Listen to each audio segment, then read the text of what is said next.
بسم اللہ الرحمن الرحیم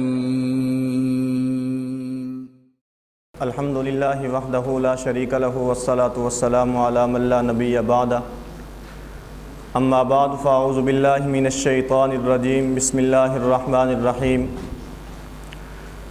یا بنی آدم خذوا زینتکم عند کل مسجد اللہم صلی علی محمد وعلی آل محمد کما صلیت علی ابراہیم وعلی آل ابراہیم انک حمید مجید اللہم بارک علی محمد وعلی آل محمد کما بارکت علی ابراہیم وعلی آل ابراہیم انک حمید مجید۔ اہل سنت والجماعت احناف دیوبند کے عقائد و مسائل قرآن، احادیث مبارکہ، اجماع امت اور قیاس شرعی کے موافق ہیں، مخالف نہیں ہیں۔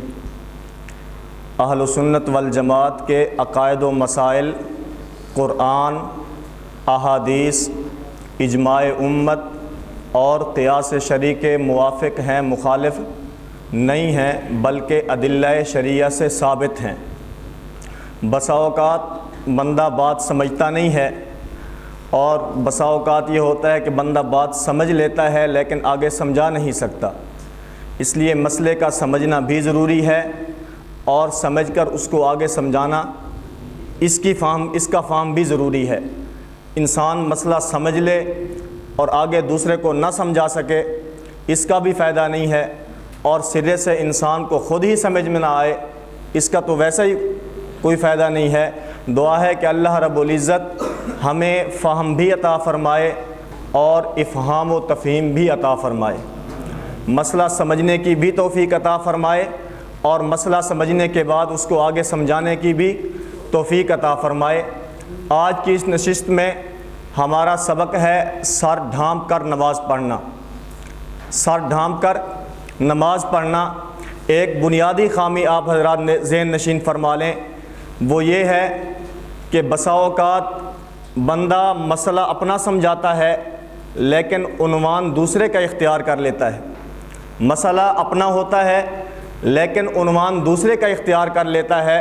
اس طرح نہیں کرنا چاہیے، بلکہ مسئلہ بھی اپنا سمجھانا چاہیے اور مضمون اور عنوان بھی اپنا سمجھانا چاہیے۔ جیسے آج کا ہمارا سبق ہے سر ڈھانپ کر نماز پڑھنا۔ ہمارے بعض احباب کہہ دیتے ہیں آج سبق ہوگا ننگے سر نماز پڑھنے پہ۔ بھئی آپ ننگے سر نماز پڑھنا کیوں کہتے ہیں؟ آپ یوں کہیں نا کہ آج سبق ہوگا سر ڈھانپ کے نماز پڑھنے پہ۔ ہمارے ہاں اعلان ہوتا ہے کہ آج درس قرآن ہوگا کس پہ؟ رفع الیدین کرنے پہ، رفع الیدین پہ۔ بھئی آپ رفع الیدین کا نام کیوں لیتے ہیں؟ آپ یوں کہیں نا کہ آج درس ہوگا ترک رفع الیدین پہ۔ مسئلہ بھی اپنا سمجھائیں اور عوام کے سامنے عنوان اور مضمون بھی اپنا سمجھائیں۔ کہتے ہیں جی آج مناظرہ تھا، کس پہ مناظرہ تھا؟ آج مناظرہ تھا قرات خلف الامام پہ۔ آپ قرات خلف الامام کیوں کہتے ہیں؟ آپ اپنا مسئلہ سمجھانے کے لیے اپنا عنوان اختیار کریں کہ آج مناظرہ تھا ترک قرات خلف الامام پہ۔ اس سے عوام کو مسئلہ بھی سمجھ آئے گا اور عوام کو اس مسئلے کا عنوان اور جو مضمون تھا وہ بھی سمجھ میں آئے گا۔ تو یہ ایک بنیادی خامی ہمارے حضرات کے اندر ہوتی ہے کہ مسئلہ اپنا بیان کرتے ہیں لیکن مضمون اور عنوان دوسرے کا اختیار کر لیتے ہیں۔ اس طرح نہیں کرنا چاہیے، اس کا بہت زیادہ خیال کرنا چاہیے۔ جہاں پر ہم نے مسئلہ اپنا سمجھانا ہے وہیں پر ہم نے مضمون اور عنوان بھی عوام کے سامنے اپنا بیان کرنا ہے، اس کا بہت زیادہ خیال کرنا چاہیے۔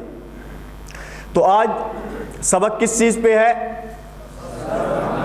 ننگے سر پہ تو نہیں ہے۔ ہم نے دلائل اس بات کے اوپر دینے ہیں کہ ہم نے جب نماز پڑھنی ہے تو سر ڈھانپ کے نماز پڑھنی ہے۔ تو اس کے بارے میں اہل سنت والجماعت احناف دیوبند کا نظریہ آپ حضرات ذہن نشین فرما لیں۔ اہل سنت والجماعت احناف دیوبند کے نزدیک نماز پڑھتے وقت انسان کو اپنا سر ڈھانپ لینا چاہیے۔ نماز پڑھتے وقت انسان کو اپنا سر ڈھانپ لینا چاہیے۔ وہ پگڑی کے ذریعے ہو تب ٹھیک ہے، وہ ٹوپی کے ذریعے ہو تب ٹھیک ہے۔ جو چیز انسان کو میسر ہے وہ انسان اپنے سر کے اوپر رکھے اور نماز شروع کر دے۔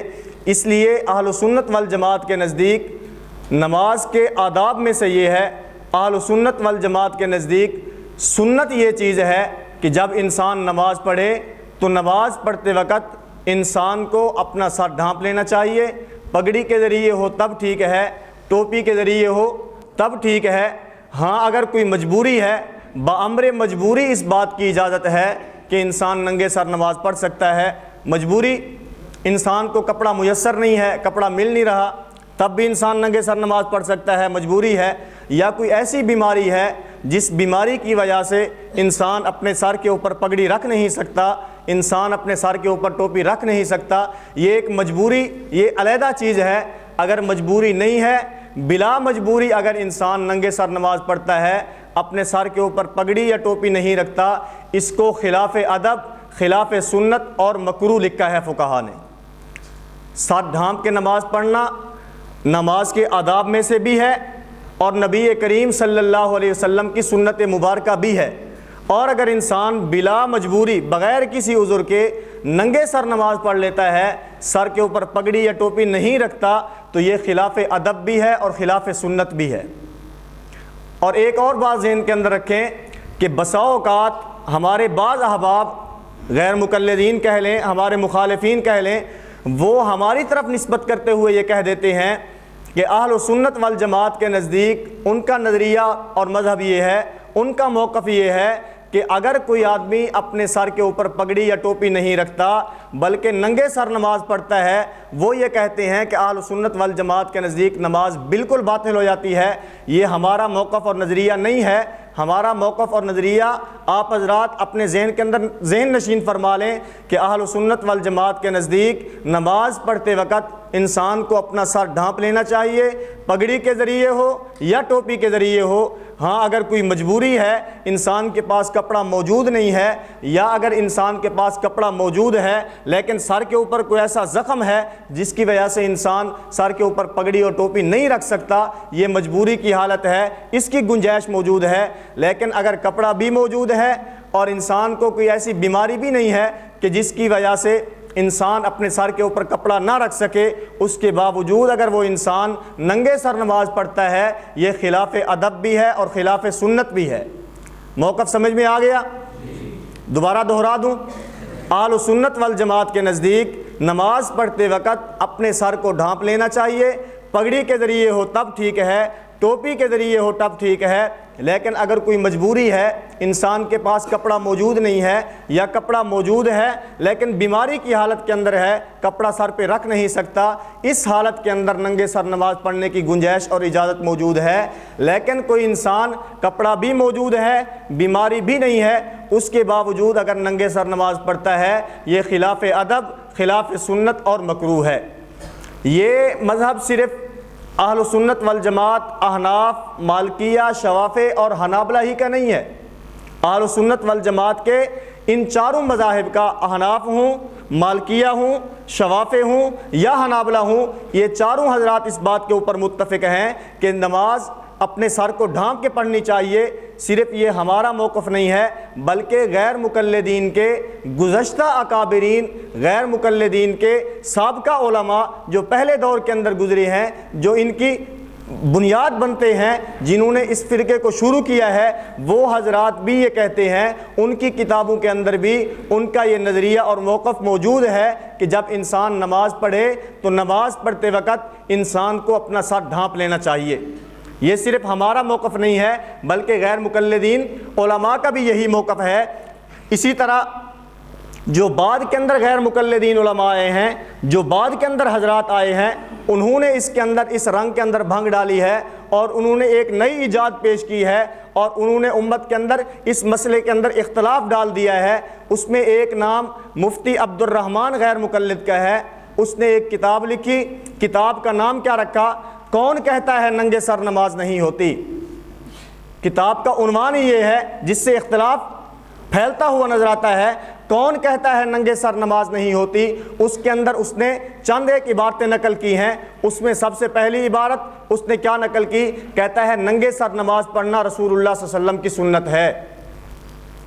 صفحہ نمبر 14 کے اوپر اس نے یہ عبارت نقل کی کہ ننگے سر نماز پڑھنا یہ رسول اللہ صلی اللہ علیہ وسلم کی سنت مبارکہ ہے. اور دوسری عبارت اس نے یہ نقل کی, کہتے ہیں چاہیے تو یہ تھا کہ حنفی علماء بھی چاہیے تو یہ تھا کہ حنفی علماء بھی کبھی کبھی ننگے سر نماز کرایا کریں تاکہ لوگوں کو اس سنت صحیحہ کا علم ہو جائے۔ دو عبارتیں۔ تیسری عبارت نقل کرتا ہے، کہتا ہے اس مسئلے کے اندر وسعت ہے، سر ڈھانکنا بھی سنت ہے، ننگے سر نماز پڑھنا بھی سنت ہے۔ تین قسم کی عبارات ہم نے یہاں پہ نقل کی ہیں۔ اس میں سب سے پہلی عبارت ننگے سر نماز پڑھنا رسول اللہ صلی اللہ علیہ وسلم کی سنت ہے۔ نمبر دو، حنفی علماء کو بھی چاہیے کہ کبھی کبھی ننگے سر جماعت کرایا کریں تاکہ لوگوں کو اس سنت صحیحہ کا علم ہو جائے۔ اور تیسری عبارت، اس مسئلے کے اندر وسعت ہے، ننگے سر نماز پڑھی جا سکتی ہے، سر ڈھانپ کر بھی نماز پڑھی جا سکتی ہے۔ یہ تین قسم کی عبارات صفحہ 14، صفحہ 15 اور صفحہ 23 کے اوپر موجود ہیں۔ کتاب کا نام کیا ہے؟ کون کہتا ہے ننگے سر نماز نہیں ہوتی؟ مؤلف کا نام کیا ہے؟ مفتی عبد الرحمن غیر مقلد، جس نے اس امت کے اندر افتراق اور اختلاف ڈالنے کی اس مسئلے کے اندر کوشش کی ہے۔ ہم کہتے ہیں کہ اس نے اس مسئلے کے اندر، اس نے اس کتاب کے اندر جو یہ مسئلہ ذکر کیا ہے، اس کے اندر اس نے بہت زیادہ ترغیب اس بات کے اوپر دی ہے کہ انسان کو نماز ننگے سر پڑھنی چاہیے۔ اس نے پوری ترغیب اس بات کے اوپر دی ہے کہ انسان کو نماز ننگے سر پڑھنی چاہیے، اور ننگے سر نماز پڑھنا یہ رسول اللہ صلی اللہ علیہ وسلم کی سنت ہے۔ ہم کہتے ہیں اس نے یہ جھوٹ بولا ہے، رسول اللہ صلی اللہ علیہ وسلم کی سنت ننگے سر نماز پڑھنا نہیں ہے، بلکہ رسول اللہ صلی اللہ علیہ وسلم کی سنت سر ڈھانپ کے نماز پڑھنا ہے۔ اس لیے اس نے جو عبارات نقل کی ہیں، یہ اس نے اس کے اوپر جھوٹ بولا ہے، یہ اس نے غلط بیانی کی ہے۔ جہاں پر ہمارے علماء کا یہی موقف ہے، وہاں پر غیر مقلدین علماء کا بھی یہی موقف ہے۔ جہاں پر اس نے ہمیں جھوٹا ثابت کرنے کی کوشش کی ہے، وہیں پر اس نے اپنے علماء کو بھی جھوٹا ثابت کرنے کی کوشش کی ہے۔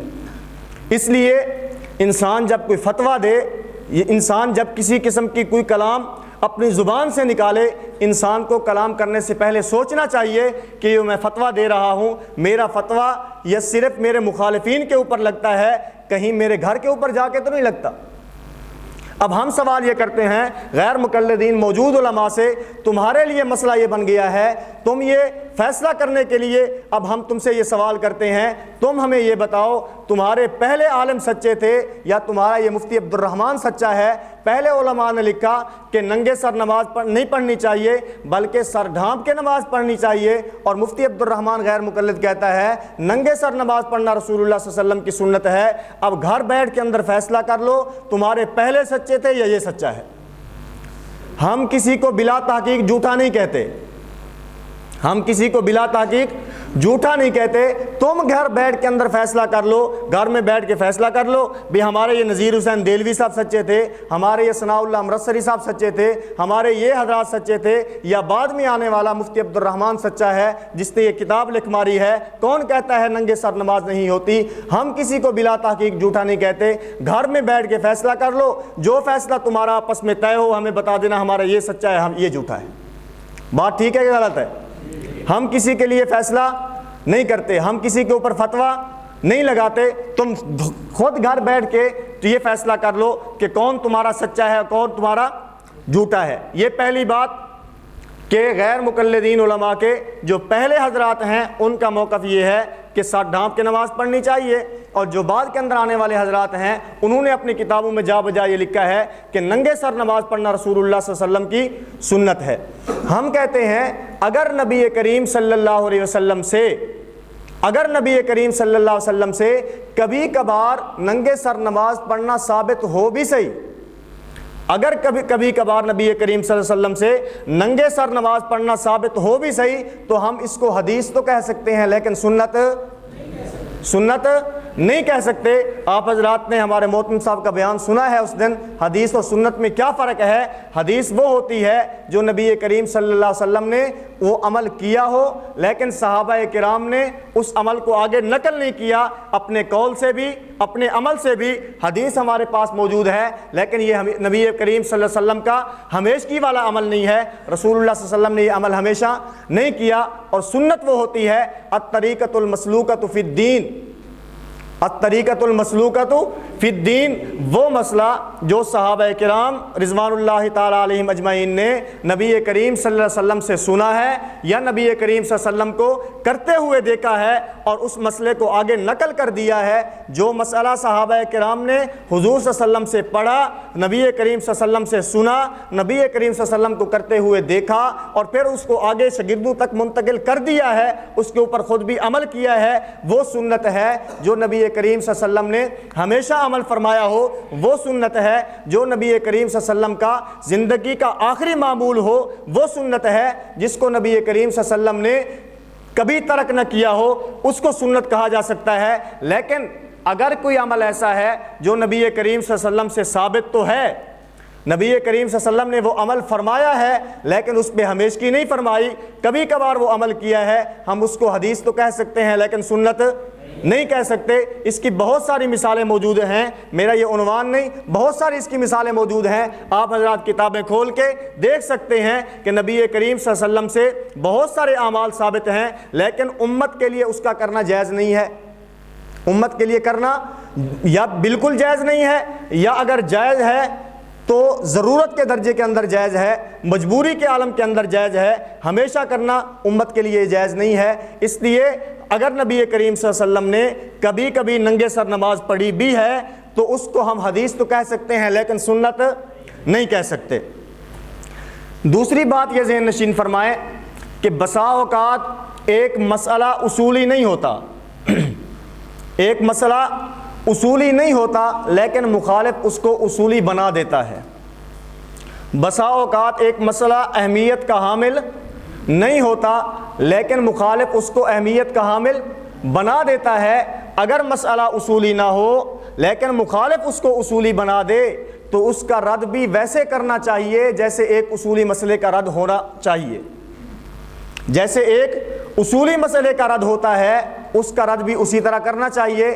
اگر ایک مسئلہ وہ اہمیت کا حامل نہیں ہے لیکن مخالف نے اس کو اہمیت دے دی ہے تو انسان کو چاہیے جس طرح ایک اہمیت والے مسئلے کا انسان رد کرتا ہے اس غیر اہم شدہ مسئلے کو جس کو مخالف نے اہمیت دے دی ہے، اب ہم اس کا رد بھی اسی طرح کریں گے جس طرح ایک اہمیت شدہ مسئلے کا رد ہوتا ہے۔ میں اس کی مثالیں دیتا ہوں، آپ کو بات سمجھ آئے گی۔ پہلی مثال سمجھیں، تقلید کا مسئلہ ہے۔ آپ حضرات 5 دن ہو گئے ہیں مسلسل مسئلہ تقلید سمجھ رہے ہیں۔ تقلید کا مسئلہ یہ اصولی مسئلہ نہیں ہے، تقلید یہ کوئی کتاب الاعتقاد میں سے نہیں ہے، تقلید یہ ہمارا کوئی بنیادی اور اساسی مسئلہ نہیں ہے کہ اگر کوئی انسان تقلید کو نہیں مانتا تو ہم اس کو کافر کہہ دیں۔ ہم اس کو کافر نہیں کہتے بلکہ اس کو فاسق کہہ دیتے ہیں، اس کو مبتدع کہہ دیتے ہیں، ہم اس کو کافر نہیں کہتے۔ کیوں؟ اس لیے کہ تقلید ہمارا اساسی اور بنیادی اور اعتقادی مسئلہ نہیں ہے، لیکن کیونکہ غیر مقلدین نے تقلید کو ایک عقیدے کی حیثیت دے دی ہے، تقلید کو انہوں نے ایک اصولی مسئلہ بنا دیا ہے، اس لیے اب ہم جب تقلید کے حق کے اندر دلائل دیں گے تو دلائل کی قوت اور طاقت ایسی ہونی چاہیے جیسے ایک اعتقادی مسئلے کو ثابت کرنے کے لیے ہوتی ہے۔ بات سمجھ آ رہی ہے؟ ایک مسئلہ اہم نہیں ہوتا لیکن مخالف اس کو اہم بنا دیتا ہے، مسئلہ اصولی نہیں ہوتا، مخالف اس کو اصولی بنا دیتا ہے، اب ہم اس کا دفاع اس کے حق کے اندر دلائل اسی طاقت اور قوت کے ساتھ دیں گے جیسے ایک اعتقادی چیز کو ثابت کرنے کے لیے دیے جاتے ہیں۔ طرز وہ اختیار نہ کریں، لہجہ وہ اختیار نہ کریں، آپ گندی زبان استعمال نہ کریں، لیکن تقلید کے حق کے اندر دلائل اس قوت اور طاقت کے ساتھ دیں جیسے ایک عقیدے کو ثابت کرنے کے لیے دیتے ہیں۔ غیر مقلدین نے اس کو اصولی کیسے بنایا ہے؟ یہ مسئلہ اصولی نہیں ہے لیکن غیر مقلدین نے اصولی بنا دیا ہے، اس لیے کہ غیر مقلدین تقلید کو شرک اور مقلد کو مشرک کہتے ہیں نا، عمل سے قول سے بھی کہتے ہیں، اپنی کتابوں کے اندر بھی لکھتے ہیں کہ تقلید شرک ہے اور مقلد کیا ہوتا ہے؟ مشرک ہوتا ہے۔ اب تقلید اگرچہ اساسی بنیادی اور اعتقادی چیز نہیں ہے لیکن کیونکہ مخالف نے اس کو اعتقادی چیز بنا دیا ہے، مخالف نے اس کو اصول کا درجہ دے دیا ہے، اس لیے جب ہم تقلید کے حق کے اندر دلائل دیں گے تو اس کے حق میں دلائل اس طرح دیں گے جیسے ایک عقیدے کو ثابت کرنے کے لیے دیتے ہیں۔ ہماری قوت، ہماری دلائل کی طاقت ایسی ہونی چاہیے جیسے ہم ایک عقیدے کو ثابت کرنے کے لیے دیتے ہیں۔ کیوں؟ اس لیے کہ غیر مقلدین نے اس کو اصولی اور بنیادی مسئلہ بنا دیا ہے۔ یہی وجہ ہے کہ وہ تقلید کو شرک اور مقلد کو مشرک کہتے ہیں۔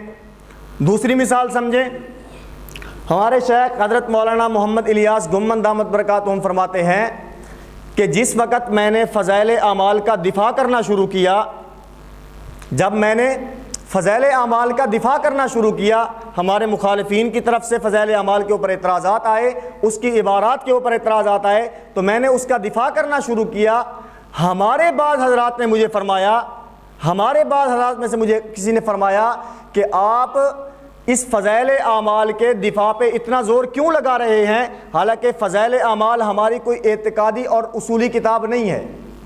بات ان کی ٹھیک تھی کہ فضائل اعمال ہماری کوئی اصولی، اساسی اور بنیادی کتاب نہیں ہے کہ آپ اتنے شد و مد کے ساتھ اس کا دفاع کر رہے ہیں، اتنا زور نہیں لگانا چاہیے۔ جو باتیں اس کی صحیح ہیں ان کو مان لینا چاہیے، اور جو باتیں غلط ہیں ان کا اعتراف کر لینا چاہیے، یا جو باتیں کمزور ہیں ان کا اعتراف کر لینا چاہیے۔ استاد جی فرماتے ہیں میں نے ان کو کہا کہ فضائل اعمال اگرچہ ہماری اساسی، بنیادی اور اعتقادی کتاب نہیں ہے، فضائل اعمال اگرچہ ہماری اصولی کتاب نہیں ہے، لیکن اس فضائل اعمال کے ساتھ اب لاکھوں لوگ وابستہ ہو چکے ہیں، اس فضائل اعمال کے ساتھ اب لاکھوں لوگ وابستہ ہو چکے ہیں۔ اگر آپ حضرات ان لوگوں کو دین سے ہٹانا چاہتے ہیں تو اس کا آسان ترین طریقہ یہ ہے کہ فضائل اعمال کو مجروح کر دیا جائے۔ جب فضائل اعمال مجروح ہوگی، لوگ اس سے خود بخود کٹنا شروع ہو جائیں گے۔ جب لوگ کٹنا شروع ہو جائیں گے تو یہ فضائل اعمال سے ہاتھ کھینچ لینا در حقیقت تبلیغ کے سارے کام سے ہاتھ کھینچ لینا ہے۔ کیوں؟ اس لیے کہ جب فضائل اعمال ہی مجروح ہو گئی تو ساری تبلیغی جماعت جو ہمارے اہل حق کی نمائندہ جماعت ہے اس کے اوپر اعتراضات ہوں گے، اور فضائل اعمال کا دفاع در حقیقت فضائل اعمال کا دفاع نہیں ہے، بلکہ فضائل اعمال کا دفاع در حقیقت تبلیغ کے کام کا دفاع ہے۔ کیوں؟ اس لیے کہ یہ اصولی نہیں ہے، لیکن اب یہ اصولی تبلیغی جماعت کی وجہ سے بن چکی ہے، اس لیے اب اس کا دفاع بھی ہم ایسے کریں گے جیسے ایک اصولی اور بنیادی کتاب کا ہونا چاہیے۔ بات ٹھیک ہے کہ غلط ہے؟ تو میں مثالیں آپ کو اس بات کے اوپر دے رہا تھا کہ بسا اوقات ایک مسئلہ اصولی نہیں ہوتا لیکن مخالف اس کو اصولی بنا دیتا ہے، بسا اوقات ایک چیز اہمیت کی حامل نہیں ہوتی لیکن مخالف اس کو اہمیت دے دیتا ہے۔ اس لیے جب ہم اس کے حق میں دلائل دیں گے، جب ہم اس کا دفاع کریں گے تو ہمارے دفاع کی قوت اور طاقت ایسی ہونی چاہیے جیسے ایک اصولی، اساسی اور بنیادی چیز کے دفاع کی ہونی چاہیے۔ یہ باتیں آپ حضرات کے ذہن میں آ گئی؟ آگے چاہیں، بعض حضرات یہ کہتے ہیں، ہمارے بعض حضرات کو یہ شبہ ہوتا ہے کہ ہمارے اکابرین پر جب اعتراض ہوتا ہے، مخالفین ہمارے اکابرین کی جب بعض عبارات کو نقل کرتے ہیں اور نقل کرنے کے بعد اس کے اوپر اعتراض کرتے ہیں تو ہمیں اکابرین کے دفاع کی کیا ضرورت ہے؟ وہ ہمارے ایمان کا حصہ تھوڑا ہے؟ اکابرین ایمان کا حصہ تو نہیں ہے نا؟ جب ایمان کا حصہ نہیں ہے تو ان کے دفاع کی کیا ضرورت ہے؟ سوال بڑا معقول ہے۔ جب اکابرین ہمارے ایمان کا حصہ نہیں ہے تو اکابرین کے دفاع کی کیا ضرورت ہے؟ استاد جی فرماتے ہیں میں نے ان کو یہ کہا کہ اگرچہ ہمارے ماضی قریب کے اکابرین ہمارے ایمان کا حصہ نہیں ہیں، لیکن ہمیں ایمان ملا تو ان کے صدقے ہے نا۔ جب ایمان ہمیں ان کے صدقے ملا ہے، یہ واسطہ جتنا مضبوط ہوگا ہمارے مسائل اور ہماری اعتقادیات اتنی مضبوط ہوں گی، یہ واسطہ جتنا کمزور ہوتا چلا جائے گا ہمارے عقائد و مسائل اتنے کمزور ہوتے چلے جائیں گے۔ اس لیے اکابرین کی دفاع کی کیا ضرورت ہے؟ جو حضرات یہ اعتراض کرتے ہیں ہم ان کو یہ کہتے ہیں کہ اکابرین اگرچہ ہمارے ایمان کا حصہ نہیں ہے، لیکن نہ ہم اکابر سے پیچھے ہٹیں گے نہ ان کی عبارات سے پیچھے ہٹیں گے۔ انشاءاللہ اللہ رب العزت نے زندگی رکھی، جب تک زندہ رہیں گے اکابر کا بھی دفاع کرتے رہیں گے، ان کی عبارات کا بھی دفاع کرتے رہیں گے۔ ہم کوئی مماتی نہیں ہیں، ہم کوئی بریلوی نہیں ہیں۔ اپنے اکابر کی عبارت آئی، فوراً کہہ دیا ہم اس کتاب کو نہیں مانتے، فوراً کہہ دیا ہم اس عبارت کو نہیں مانتے، فوراً کہہ دیا کہ کیا وہ انسان نہیں تھے، کیا ان سے غلطی نہیں ہو سکتی تھی۔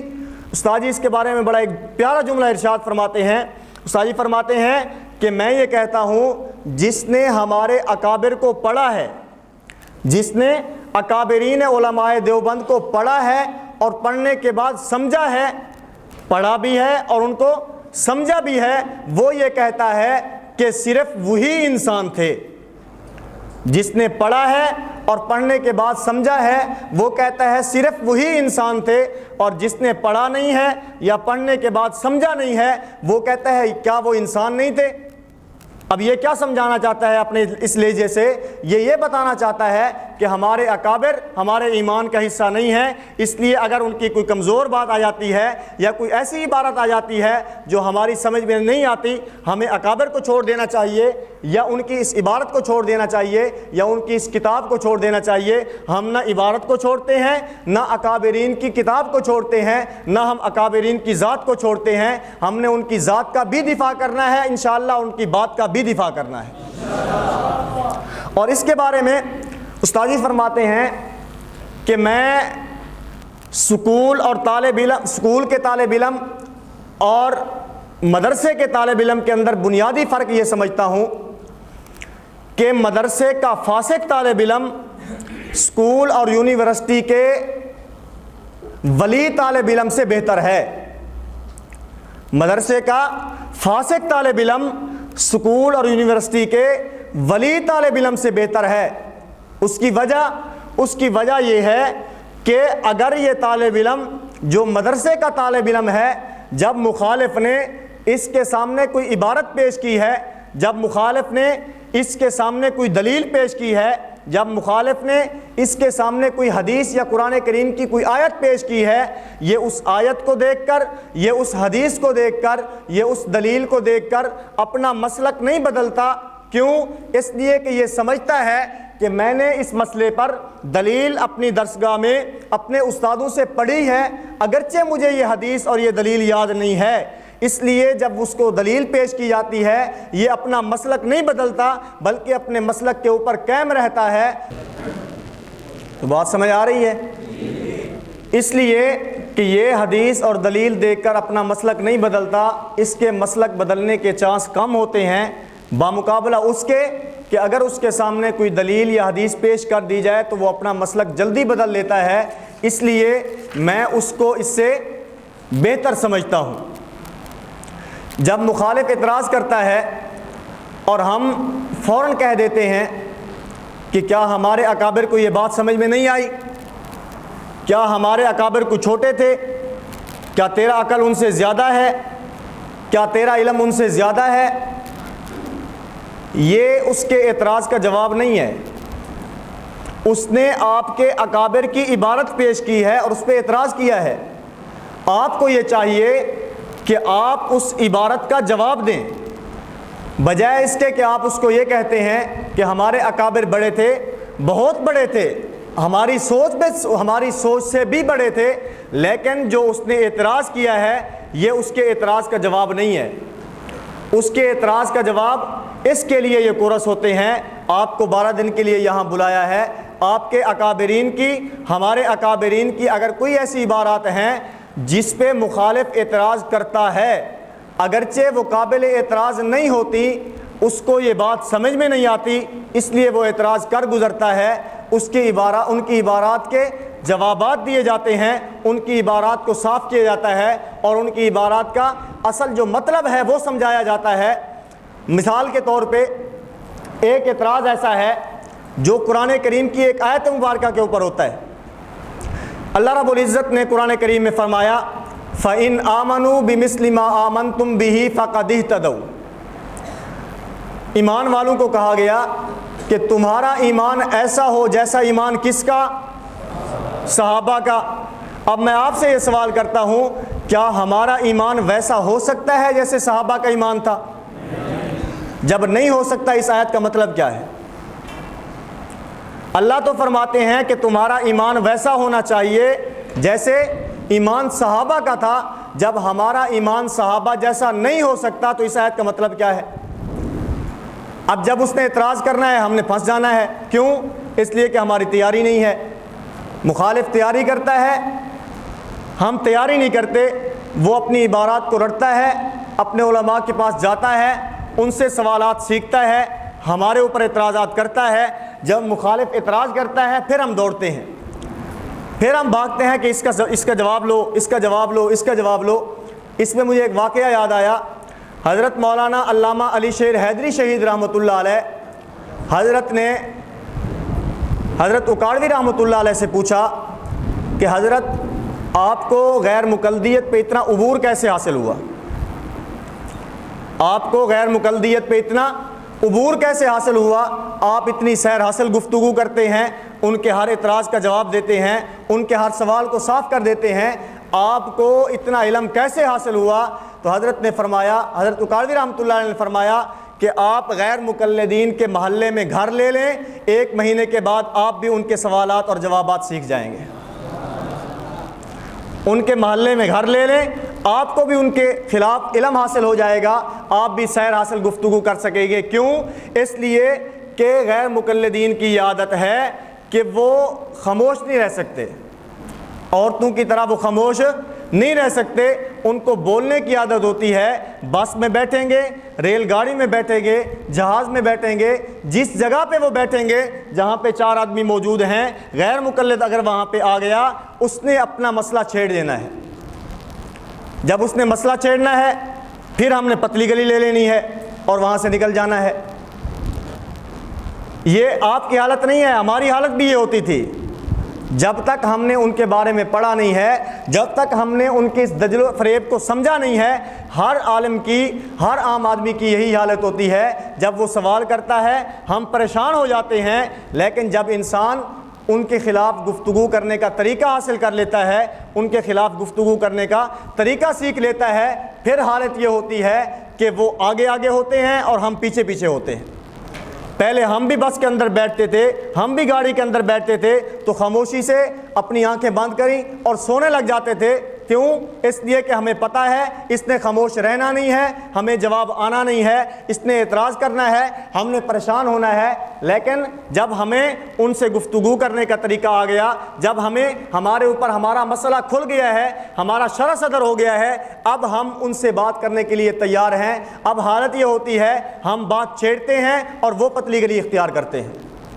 تو اس لیے اپنے مسلک کے اوپر تیاری کرنی چاہیے اور اپنا مسلک کو سمجھنا چاہیے، اپنے اکابرین کے اوپر اعتماد کرنا چاہیے۔ اگر ان کی کوئی ایسی عبارت آ جاتی ہے جو قابل اعتراض اگرچہ نہیں ہے، لیکن کیونکہ وہ عقل کا بھی اندھا ہے اور علم بھی اس کے پاس نہیں ہے، اس لیے وہ مخالف بات سمجھتا نہیں ہے اور اعتراض کر گزرتا ہے، ہمارے پاس جواب نہیں ہوتا۔ جب ہم تیاری کریں گے ہمارے اوپر اللہ رب العزت شرح صدر فرما دیں گے، ہمارے اوپر مسئلہ کھل جائے گا، تو پھر ہم پیچھے پیچھے اور وہ انشاءاللہ آگے آگے دوڑیں گے۔ بہرحال میں آپ کو یہ بات سمجھا رہا تھا کہ بسا اوقات ایک چیز اصولی نہیں ہوتی لیکن مخالف اس کو اصولی بنا دیتا ہے، ایک چیز اہمیت کی حامل نہیں ہوتی لیکن مخالف اس کو اہمیت کا حامل بنا دیتا ہے۔ اس لیے جب انسان ایک کاز کی وجہ سے کسی فرد کے ساتھ وابستہ ہونا شروع ہو جائیں تو اس فرد کا دفاع در حقیقت اس کاز اور اس کے مشن کا دفاع ہوتا ہے۔ اس لیے کہ مخالف جہاں پر ہمارے کاز کے اوپر اعتراض کرتا ہے وہیں پر اس کاز کو لینے والے افراد پر اعتراض زیادہ کرتا ہے، کاز پر، مشن پر بھی اعتراض کرتا ہے، عبارات بھی پیش کرتا ہے، لیکن وہاں پر جہاں پر کاز کے اوپر اعتراض کرتا ہے وہیں پر اس کو لینے والے افراد کے اوپر اعتراض زیادہ کرتا ہے۔ اس لیے ہم نے اپنی عبارات کا، اپنی کتابوں کا، اپنے اکابرین کا دفاع کرنا ہے۔ جہاں پر ان کی باتوں کا جہاں پر ہم نے ان کی باتوں کا دفاع کرنا ہے وہیں پر انشاءاللہ ہم نے ان کی ذات کا بھی دفاع کرنا ہے۔ تو بسا اوقات ایک چیز نفس الامر کے اندر جائز ہوتی ہے، ایک چیز نفس الامر کے اندر جائز ہوتی ہے لیکن باطل اس کو اپنا شعار بنا لیتا ہے۔ جب باطل نے ایک نفس الامر چیز کو اپنا شعار بنا لیا ہے، اب ہمیں چاہیے کہ اس باطل کے شعار سے بچنا چاہیے۔ جو باطل نے جس کو اپنا شعار بنایا ہے، ہمیں چاہیے اگرچہ وہ فی نفسی ہی کام جائز ہے لیکن ہمیں وہ اختیار نہیں کرنا چاہیے، قولاً بھی بچنا چاہیے اور اس سے عملاً بھی بچنا چاہیے۔ مثال کے طور پہ سبز رنگ کا عمامہ پہننا نبی کریم صلی اللہ علیہ وسلم سے ثابت ہے اور جائز ہے۔ سبز رنگ کا عمامہ پہنا نبی کریم صلی اللہ علیہ وسلم سے ثابت ہے اور جائز ہے، لیکن کیونکہ آج اس دور کے اندر مخصوص اہل بدعت نے اس کو اپنا شعار بنا لیا ہے، اس لیے خصوصاً علماء کو چاہیے کہ اس سے بچنا چاہیے، اس سے احتراز کرنا چاہیے اور اس سے پرہیز کرنا چاہیے۔ کیوں؟ اس لیے جہاں پہ اہل بدعت باندھتا ہے، اگر ہم نے بھی ہمیشگی کے ساتھ اس کو باندھنا شروع کر دیا، ہم جب بازار کے اندر جائیں گے، بازار میں دیکھنے والا آدمی فرق نہیں کر سکے گا کہ یہ اہل بدعت ہے یا اہل حق ہے، یہ علماء دیوبند میں سے ہے یا دوسرے حضرات میں سے ہے، کیونکہ یہ باطل کا شعار بن چکا ہے۔ اگرچہ فی نفسی ہی یہ کام جائز ہے، لیکن کیونکہ باطل نے اپنا شعار بنا لیا ہے، اس لیے اس سے احتیاط کرنی چاہیے۔ دوسری مثال سمجھیں، جو آج ہم پگڑی باندھتے ہیں، اس طرح پگڑی باندھنا بہت سارے حضرات باندھتے ہیں، بہت سارے مسلک والے باندھتے ہیں۔ 3 قسم کے سٹائل ایسے ہیں جو آج کے اس دور میں باطل کا شعار بن چکے ہیں۔ 3 قسم کے سٹائل وہ ہیں جو آج کے اس دور میں باطل کا شعار بن چکے ہیں۔ سکھ پگڑی باندھتے ہیں، سکھ پگڑی باندھتے ہیں اور مخصوص سٹائل سے باندھتے ہیں۔ اسی طرح رافضیوں کے ذاکرین پگڑی باندھتے ہیں اور مخصوص سٹائل سے باندھتے ہیں۔ اسی طرح فرقہ سیفیہ والے پگڑی باندھتے ہیں اور مخصوص سٹائل سے باندھتے ہیں۔ اگرچہ اس طرح پگڑی باندھنا فی نفسی ہی جائز ہے، لیکن آج کے اس دور میں اس سے بچنا چاہیے۔ کیوں؟ اس لیے کہ باطل نے اس کو اپنا شعار بنا لیا ہے۔ اگر آدمی نے داڑھی رکھی ہو اور ایک مجھ سے زائد رکھی ہو، ایک مجھ سے زائد داڑھی رکھنا اگرچہ جائز ہے، لیکن داڑھی بھی ایک مجھ سے زائد ہے اور اس نے پگڑی بھی سکھوں کے طرز کے اوپر باندھی ہوئی ہے۔ اب جب یہ آدمی بازار کے اندر جائے گا تو دیکھنے والا آدمی فرق نہیں کر سکتا کہ یہ مسلمان ہے یا سکھ ہے۔ کیوں؟ اس لیے کہ سکھوں نے لمبی داڑھی کو اور اسی طرح مخصوص قسم کی پگڑی کو اپنا شعار بنا لیا ہے، اس لیے دیکھنے والا آدمی سکھ اور مسلمان کے درمیان فرق نہیں کر سکتا۔ تو ایسے کاموں سے ہمیں بچنا چاہیے جس کو باطل نے اپنا شعار بنا لیا ہو، تاکہ دیکھنے والا آدمی دیکھتے ہی سمجھ جائے کہ یہ اہل حق ہے، یہ باطل ہے، یہ سچا ہے، یہ جھوٹا ہے۔ اس کا بہت زیادہ خیال کرنا چاہیے۔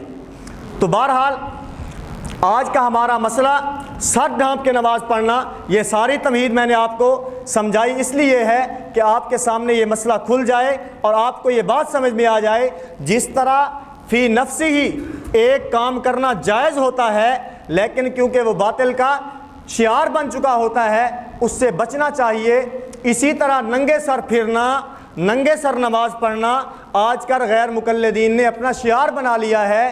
نماز پڑھتے ہیں تو ننگے سر، بازار کے اندر گھومتے ہیں تو ننگے سر، یہ غیر مقلدین نے اپنا شعار بنا لیا ہے۔ اگرچہ فی نفسی ہی کبھی کبھار بغیر سر ڈھانپے ننگے سر نماز پڑھنا فی نفسی ہی جائز ہے، لیکن کیونکہ غیر مقلدین نے اپنا شعار بنا لیا ہے اس لیے اس سے بچنا چاہیے، اس کا بہت زیادہ خیال کرنا چاہیے۔ اگر کوئی مجبوری ہے، کپڑا مل نہیں رہا یا کپڑا موجود ہے لیکن انسان کو کوئی عذر ہے جس کی وجہ سے انسان اپنے سر کے اوپر کپڑا رکھ نہیں سکتا، پگڑی پہن نہیں سکتا، سر کے اوپر ٹوپی نہیں رکھ سکتا، یہ بامر مجبوری علیحدہ بات ہے۔ لیکن اگر کپڑا بھی موجود ہے اور انسان کو کوئی مجبوری بھی نہیں ہے، اگر انسان کو کپڑا بھی موجود ہے، مجبوری بھی نہیں ہے، کیونکہ یہ باطل کا شعار ہے کہ کپڑا موجود ہو پھر بھی ننگے سر پھرنا ہے، کپڑا موجود ہو پھر بھی میں نے ننگے سر نماز پڑھنی ہے، جیسا کہ آج کل غیر مقلدین کرتے ہیں۔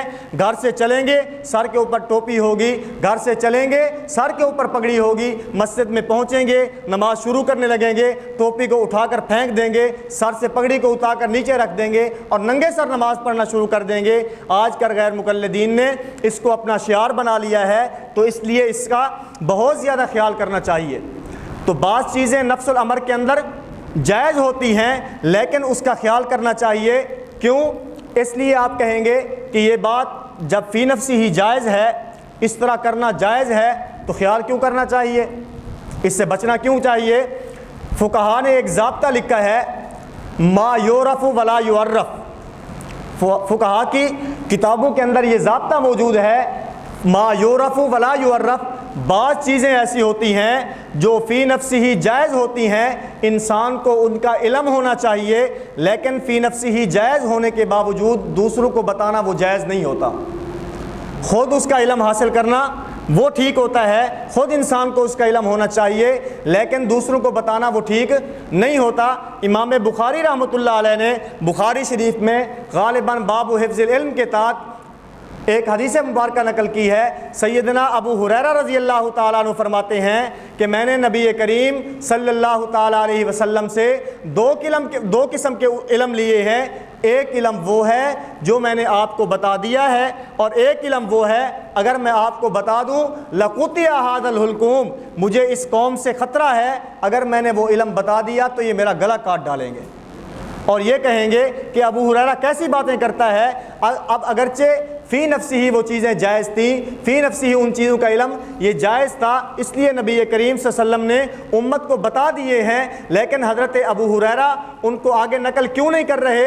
اس لیے کہ ما یعرف ولا یعرف، بعض چیزیں ایسی ہوتی ہیں جو انسان کو خود معلوم ہونی چاہیے لیکن آگے دوسروں کو بتانی نہیں چاہیے.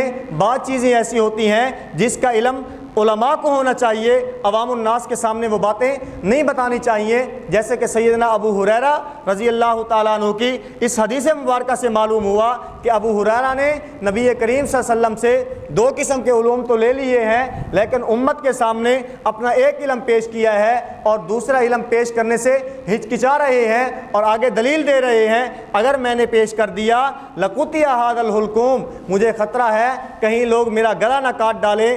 تو بہرحال یہ چند ایک تمہیدی باتیں جو میں نے آپ حضرات کے سامنے رکھی ہیں کہ بسا اوقات ایک چیز فی نفسی ہی جائز ہوتی ہے، نفس الامری جائز چیز کو خود اختیار نہیں کرنا چاہیے، خود بھی اس سے بچنا چاہیے اور عوام الناس کو بھی اس سے بچانا چاہیے.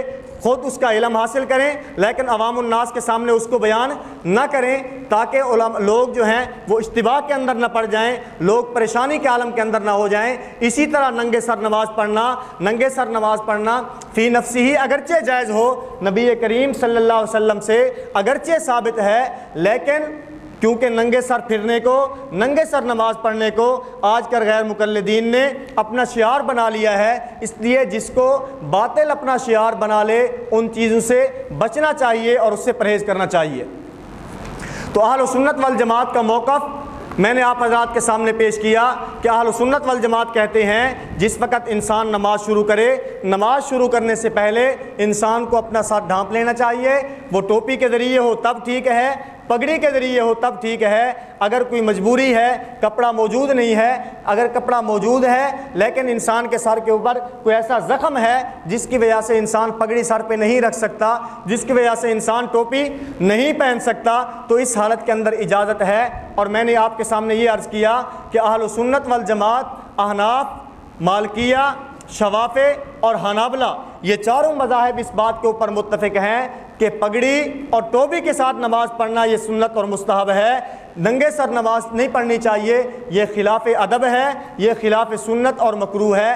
جہاں پر ہمارے اکابرین کا یہ مسلک ہے وہیں پر غیر مقلدین کے گزشتہ اکابرین کا بھی یہی نظریہ اور یہی موقف ہے. اس میں آگے ان کی عبارات آئیں گی، میں آپ حضرات کے سامنے ان کی عبارات پیش کر دوں گا کہ غیر مقلدین کے کن کن علماء نے اپنی کتابوں کے اندر یہ بات لکھی ہے کہ ننگے سر نماز نہیں پڑھنی چاہیے، بلکہ پگڑی باندھ کر، امامہ پہن کے اور ٹوپی پہن کے نماز پڑھنا یہ رسول اللہ صلی اللہ علیہ وسلم کی سنت مبارکہ ہے. ذرا دلائل دیکھ لیں. دلیل نمبر 1 قرآن کریم کی آیت ہے یا بنی آدم خذوا زینتکم عند کل مسجد. اے بنی آدم، جب تم نماز پڑھنے لگو تو خوبصورت لباس پہن لیا کرو. عند کل مسجد سے مراد اے عند کل صلاۃ، کہ نماز کے وقت خوبصورت لباس پہن لیا کرو. اب اس خوبصورت لباس سے مراد کیا ہے؟ اس میں علامہ ابن تیمیہ رحمۃ اللہ علیہ کی تشریح الفتاوی الکبریٰ ابن تیمیہ جلد نمبر 5 صفحہ نمبر 326 کے اوپر موجود ہے. واللہ تعالی امر بقدر زائد علی ستر العورۃ فی الصلاۃ وہو اخذ الزینہ فقال خذوا زینتکم عند کل مسجد فعلق الامر باسم الزینۃ لا بستر العورہ۔ امام ابن تیمیہ فرماتے ہیں کہ اللہ رب العزت نے قرآن کریم کی اس آیت مبارکہ میں یا بنی آدم خذوا زینتکم عند کل مسجد، یہاں پر جو نبی اللہ رب العزت نے زینت اختیار کرنے کا حکم دیا ہے، اس زینت سے مراد یہ وہ کپڑا نہیں ہے جس سے انسان سطر چھپا لے، بلکہ وہ اخذ الزینہ، وہ اخذ الزینہ زینت کو اختیار کرنا، یہ ایک علیحدہ چیز ہے جس کو اللہ رب العزت نے قرآن کریم کی اس آیت مبارکہ کے تحت نقل فرمایا ہے۔ اسی طرح آگے ایک اور حنبلی عالم، ان سے یہ عبارت نقل کی ہے المغنی لابن قدامہ میں جلد نمبر 2 صفحہ نمبر 136 کے اوپر، قال التیمیّ الثوب الواحد یجزی والثوبان احسن، کہ ایک کپڑا اگر انسان ایک کپڑا پہن کے نماز پڑھ لیتا ہے تو یہ ایک کپڑا اس کی نماز کے لیے کافی ہے۔ یعنی ایک کپڑا اگر انسان لپیٹ کے کوئی لمبا جبہ پہن لیتا ہے، کوئی چادر اوڑھ لیتا ہے اور چادر اوڑھ کے نماز پڑھ لیتا ہے تو یہ ٹھیک ہے، اس سے نماز ہو جاتی ہے۔ والثوبان احسن، اگر 2 کپڑوں کے اندر نماز پڑھتا ہے یہ زیادہ بہتر ہے۔ اور والاربع اکمل، اگر انسان 4 کپڑے اختیار کر لیتا ہے تو یہ کامل اور مکمل ہو جاتا ہے۔ فرماتے ہیں کہ 4 کپڑے کون سے ہیں؟ قمیص و سراویل و امامۃ و ازار، یہ 4 چیزیں، قمیص ہے، قمیص کے نیچے انسان نے تہبند باندھا ہے، لیکن چلتے پھرتے اگر تہبند ادھر ادھر ہو جاتا ہے تو اس نے نیچے کوئی پاجامہ یا اس طرح کی کوئی چیز پہنی ہے، اور اسی طرح اپنے سر کے اوپر اس نے پگڑی رکھی ہوئی ہے، اپنے سر کے اوپر امامہ رکھا ہوا ہے۔ یہ 4 چیزیں اگر ہوں اور انسان نماز پڑھے تو یہ کامل اور مکمل لباس ہے۔ انسان کو چاہیے کہ یہ 4 چیزیں استعمال کرے، انسان اپنے قمیص بھی پہنے، تہبند بھی باندھے اور نیچے احتیاط کے لیے پاجامہ بھی پہن لے اور اپنے سر کے اوپر پگڑی اور امامہ بھی رکھے۔ اور ہمارا موقف بھی یہی ہے کہ انسان جب نماز پڑھے تو نماز پڑھتے وقت انسان کو اپنا سر ڈھانپ لینا چاہیے۔ اگر انسان کے پاس پگڑی موجود ہے تو پگڑی باندھ لینی چاہیے، اگر پگڑی نہیں ہے تو انسان کو اپنے سر کے اوپر ٹوپی لے لینی چاہیے، اگر ٹوپی نہیں ہے کوئی چادر موجود ہے، کوئی کپڑا موجود ہے، انسان وہ کپڑا پہن لے اور اس کپڑے کو اختیار کر کے اس کپڑے کو سر کے اوپر رکھ کے اس پگڑی کو سر کے اوپر رکھ کے نماز پڑھے، یہ زیادہ بہتر ہے۔ یہ حنبلی علماء کے عبارات آپ حضرات کے سامنے میں نے پیش کی۔ اسی طرح احناف کے بہت بڑے عالم شیخ الاسلام الشیخ محمد بن زاہد الکوثری رحمۃ اللہ علیہ، انہوں نے اپنی عبارت نقل کی مقالات کوثری جلد نمبر 1 صفحہ نمبر 171 کے اوپر۔ وہ فرماتے ہیں لا شک ان لفظ زینہ یتناول غطاء الرؤوس، کہ لفظ زینت سر ڈھانپنے کو شامل ہے، کہ اللہ رب العزت نے فرمایا یا بنی آدم خذوا زینتکم عند کل مسجد، کہ تم نماز پڑھتے وقت زینت کو اختیار کیا کرو۔ اس زینت سے کیا مراد ہے؟ فرماتے ہیں انسان کو اپنے سر کے اوپر امامہ اور پگڑی رکھنی چاہیے۔ یہ احناف کے عالم ہیں شیخ الاسلام محمد بن زاہد الکوثری۔ اسی طرح آگے انہوں نے نقل کیا ہے، فرماتے ہیں کہ بعض حضرات کو اس آیت مبارکہ سے یہ شبہ پیدا ہوتا ہے کہ یا بنی آدم خذوا زینتکم عند کل مسجد، کہ اس کا شان نزول یہ ہے کہ مشرکین مکہ جس وقت کعبۃ اللہ کا بیت اللہ کا طواف کرتے تھے تو طواف کرتے وقت مشرکین مکہ کیونکہ ننگے بدن کے ساتھ طواف کرتے تھے، ان کے جسم کے اوپر، ان کے بدن کے اوپر کپڑے موجود نہیں ہوتے تھے، بغیر کپڑوں کے طواف کرتے تھے۔ اللہ رب العزت نے یہ صورت مبارکہ، یہ آیت مبارکہ وہاں پہ نازل کی ہے۔ تو شیخ الاسلام شیخ محمد زاہد بن حسن الکوثری فرماتے ہیں کہ بعض حضرات کو اس سے یہ شبہ پیدا ہوا کہ یہ مشرکین مکہ کے ساتھ خاص ہے، حالانکہ یہ بات نہیں ہے۔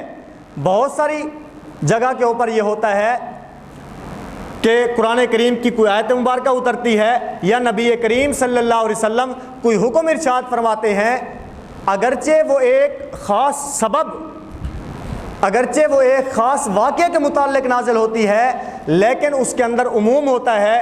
مثال کے طور پہ تیمم کی جو آیت نازل ہوئی، حضرت عائشہ صدیقہ رضی اللہ تعالیٰ عنہ کا ہار گم ہو گیا، پانی موجود نہیں ہے، اس وقت اللہ رب العزت نے تیمم کرنے کی اجازت دی۔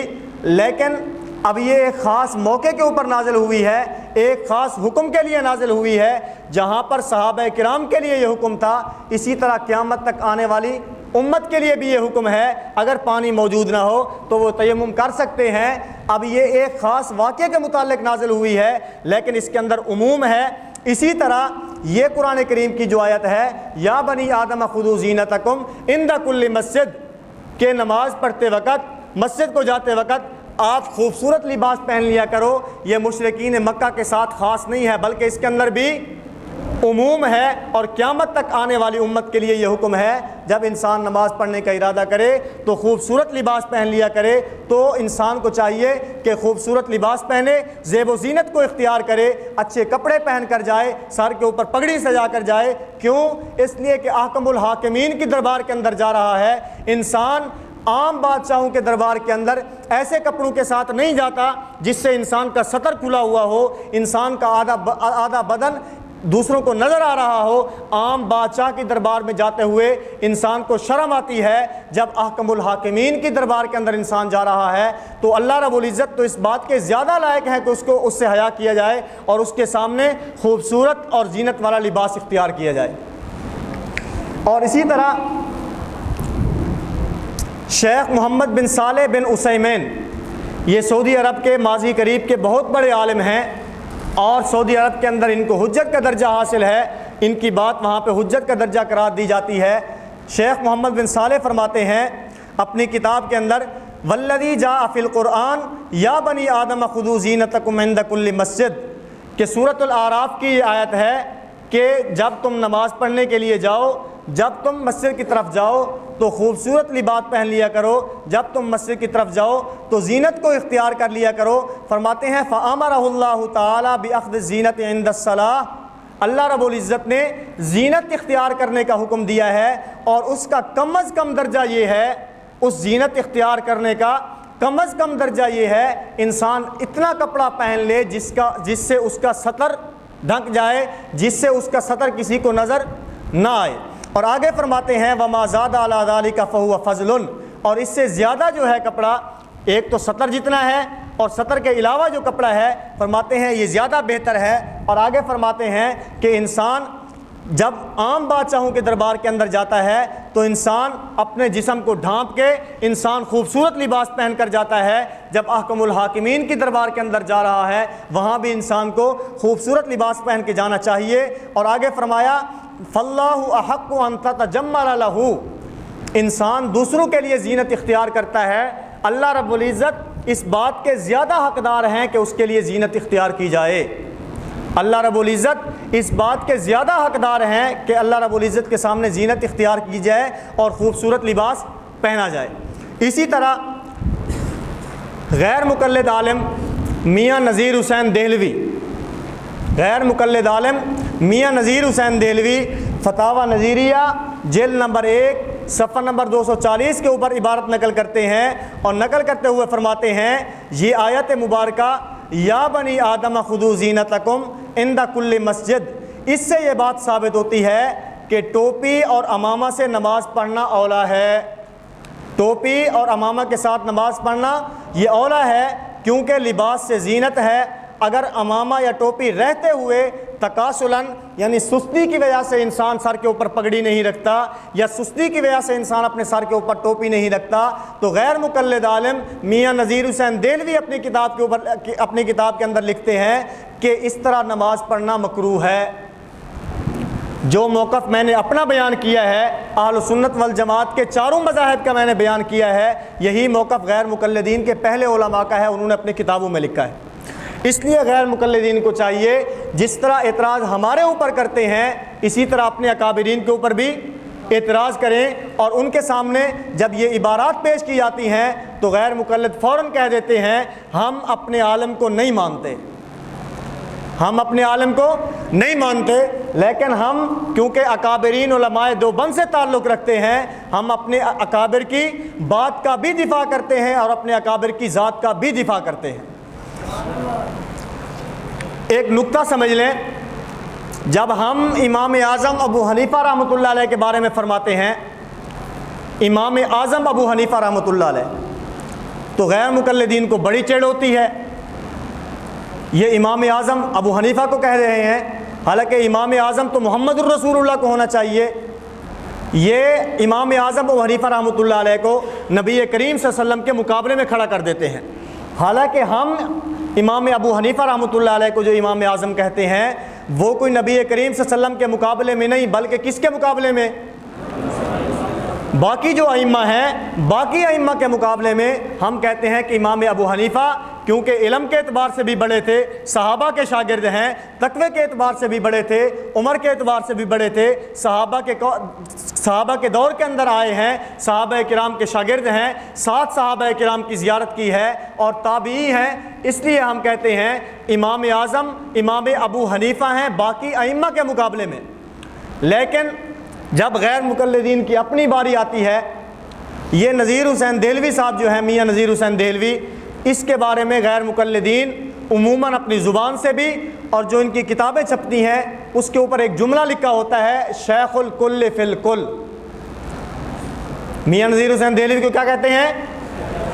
شیخ الکل فی الکل۔ کیا مطلب؟ تمام کا شیخ تمام علوم میں۔ شیخ الکل فی الکل کا کیا معنی ہے؟ تمام کا شیخ تمام علوم میں۔ ہم کہتے ہیں اگر ہم امام اعظم ابو حنیفہ کو امام اعظم کہیں تمہیں تکلیف ہوتی ہے، جب تم اپنے عالم کو شیخ الکل فی الکل کہتے ہو، اگر ہم امام اعظم کو امام ابو حنیفہ کہیں، امام ابو حنیفہ کو امام اعظم کہیں، تم کہتے ہو کہ انہوں نے رسول اللہ صلی اللہ علیہ وسلم کی توہین کی ہے، امام اعظم تو محمد الرسول اللہ کو ہونا چاہیے تھا۔ ہم کہتے ہیں شیخ الکل فی الکل جب تم نے نذیر حسین دہلوی کو کہا ہے، یہ نذیر حسین دہلوی کو نہیں بلکہ رسول اللہ صلی اللہ علیہ وسلم کو شیخ الکل فی الکل ہونا چاہیے تھا۔ بات ٹھیک ہے کہ غلط ہے؟ تمام کا شیخ تمام علوم میں کون ہے؟ رسول اللہ صلی اللہ علیہ وسلم کی ذات ہے نا۔ جب ہم امام اعظم امام ابو حنیفہ کو کہیں تو رسول اللہ صلی اللہ علیہ وسلم کی توہین ہوتی ہے، تم نذیر حسین دہلوی کو شیخ الکل فی الکل کہو تو پھر رسول اللہ صلی اللہ علیہ وسلم کی توہین نہیں ہوتی۔ اس لیے دوہرا معیار چھوڑ دو، یہ دو رنگی چھوڑ دو، بلکہ یک رنگ ہو جاؤ۔ اگر ہمارا امام اعظم کہنا غلط ہے، تمہارا شیخ الکل فی الکل کہنا بھی غلط ہے۔ اگر تمہارا شیخ الکل فی الکل کہنا جائز ہے تو ہمارا امام اعظم امام ابو حنیفہ کہنا بھی جائز ہے۔ اسی طرح استاد جی فرماتے ہیں، میں تعلیم القرآن راولپنڈی میں گیا، جب یہ 10 محرم کو ثانیہ پیش آیا تو میں تعزیت کرنے کے لیے جب وہاں پہ پہنچا تو میں نے وہاں پر جا کر ان کے صاحبزادے مولانا اشرف علی صاحب سے تعزیت بھی کی، اور میں نے ان سے یہ کہا کہ میرے بارے میں یہ مشہور ہے کہ میں مولانا غلام اللہ خان رحمۃ اللہ علیہ کے بارے میں گندی زبان استعمال کرتا ہوں۔ میرے بارے میں یہ غلط مشہور ہے کہ میں ان کے بارے میں گندی زبان استعمال کرتا ہوں، حالانکہ شیخ القرآن مولانا غلام اللہ خان یہ مماتیوں کے نہیں بلکہ ہمارے ہیں، کیونکہ حکیم الاسلام قاری محمد طیب قاسمی رحمۃ اللہ علیہ جس وقت ہندوستان سے پاکستان تشریف لائے تھے اور اس نزاع اور اس جھگڑے کو ختم کرنے کے لیے حضرت قاری صاحب نے جو تحریر کی تھی، اس تحریر کے اوپر شیخ القرآن نے دستخط کر دیے تھے، اس لیے ہم کہتے ہیں شیخ القرآن تمہارے نہیں بلکہ ہمارے ہیں۔ بہرحال استاد جی فرماتے ہیں کہ میں نے ان کو کہا کہ میرے بارے میں یہ غلط تاثر دیا جاتا ہے کہ میں غلط زبان استعمال کرتا ہوں، اس کی وجہ کیا ہے؟ گجرانوالہ کے اندر استاد جی کا ایک جلسہ ہوا، اس سے پہلے مماتیوں نے اپنا جلسہ رکھا اور انہوں نے اس جلسے کے اندر اکابرین علماء دیوبند کی پگڑیاں اچھالیں اور غلط زبان استعمال کی۔ جب مقابلے کے اندر ہمارے علماء نے جلسہ رکھا، استاد جی کو وہاں پہ بلایا تو استاد جی نے فرمایا کہ میں ایک بات کہتا ہوں، آپ مجھے ذرا سوچ سمجھ سے اور دیانت کے ساتھ جواب دینا ہے، دیانت کے ساتھ آپ نے جواب دینا ہے۔ حضرت مولانا امین صفدر اکاڑوی رحمۃ اللہ علیہ بہت بڑے عالم بھی تھے اور اسکول میں ٹیچر بھی تھے۔ جب مماتیوں نے اپنی کانفرنس کی اور اس کے اندر انہوں نے حضرت اکاڑوی رحمۃ اللہ علیہ پہ کیچڑ اچھالا، اور کیچڑ اچھالتے ہوئے کیا کہتے تھے؟ ماسٹر امین اکاڑوی نے یہ لکھا ہے، ماسٹر امین نے یہ لکھا ہے، ماسٹر اکاڑوی نے یہ لکھا ہے، اس طرح کی زبان انہوں نے استعمال کی۔ استاد جی نے فرمایا کہ اگر ایک آدمی عالم بھی ہو اور اسکول کے اندر پڑھاتا ہو، اسکول ٹیچر بھی ہو، تو یہ کوئی عیب کی بات تو نہیں ہے کہ عیب کی بات ہے؟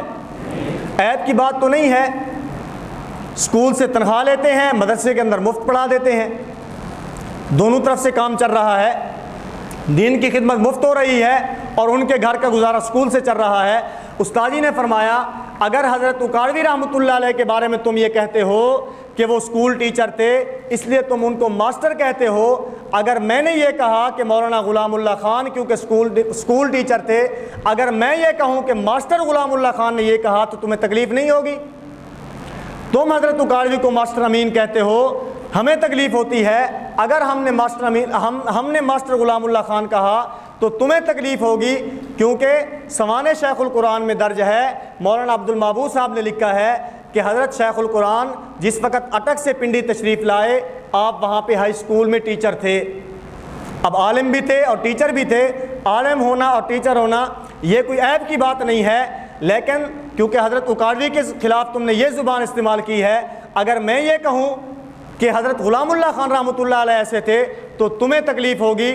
جب حضرت اکاڑوی تمہارے کام آتے ہیں تم حضرت اکاڑوی کو علامہ بھی کہتے ہو، فاتح بھی کہتے ہو، حجت بھی کہتے ہو، مولانا بھی کہتے ہو۔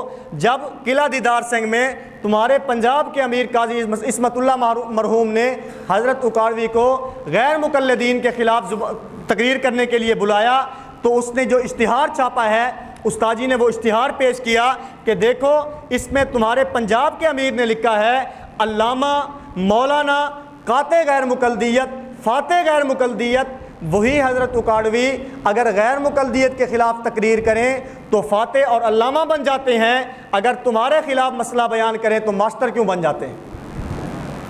یہ دوہری پالیسی ہے نا، یہ دوہری پالیسی چھوڑ دینی چاہیے۔ انسان کو ایک پالیسی اختیار کرنی چاہیے، منافق نہیں بننا چاہیے، انسان کو کھلی کھلی بات کرنی چاہیے۔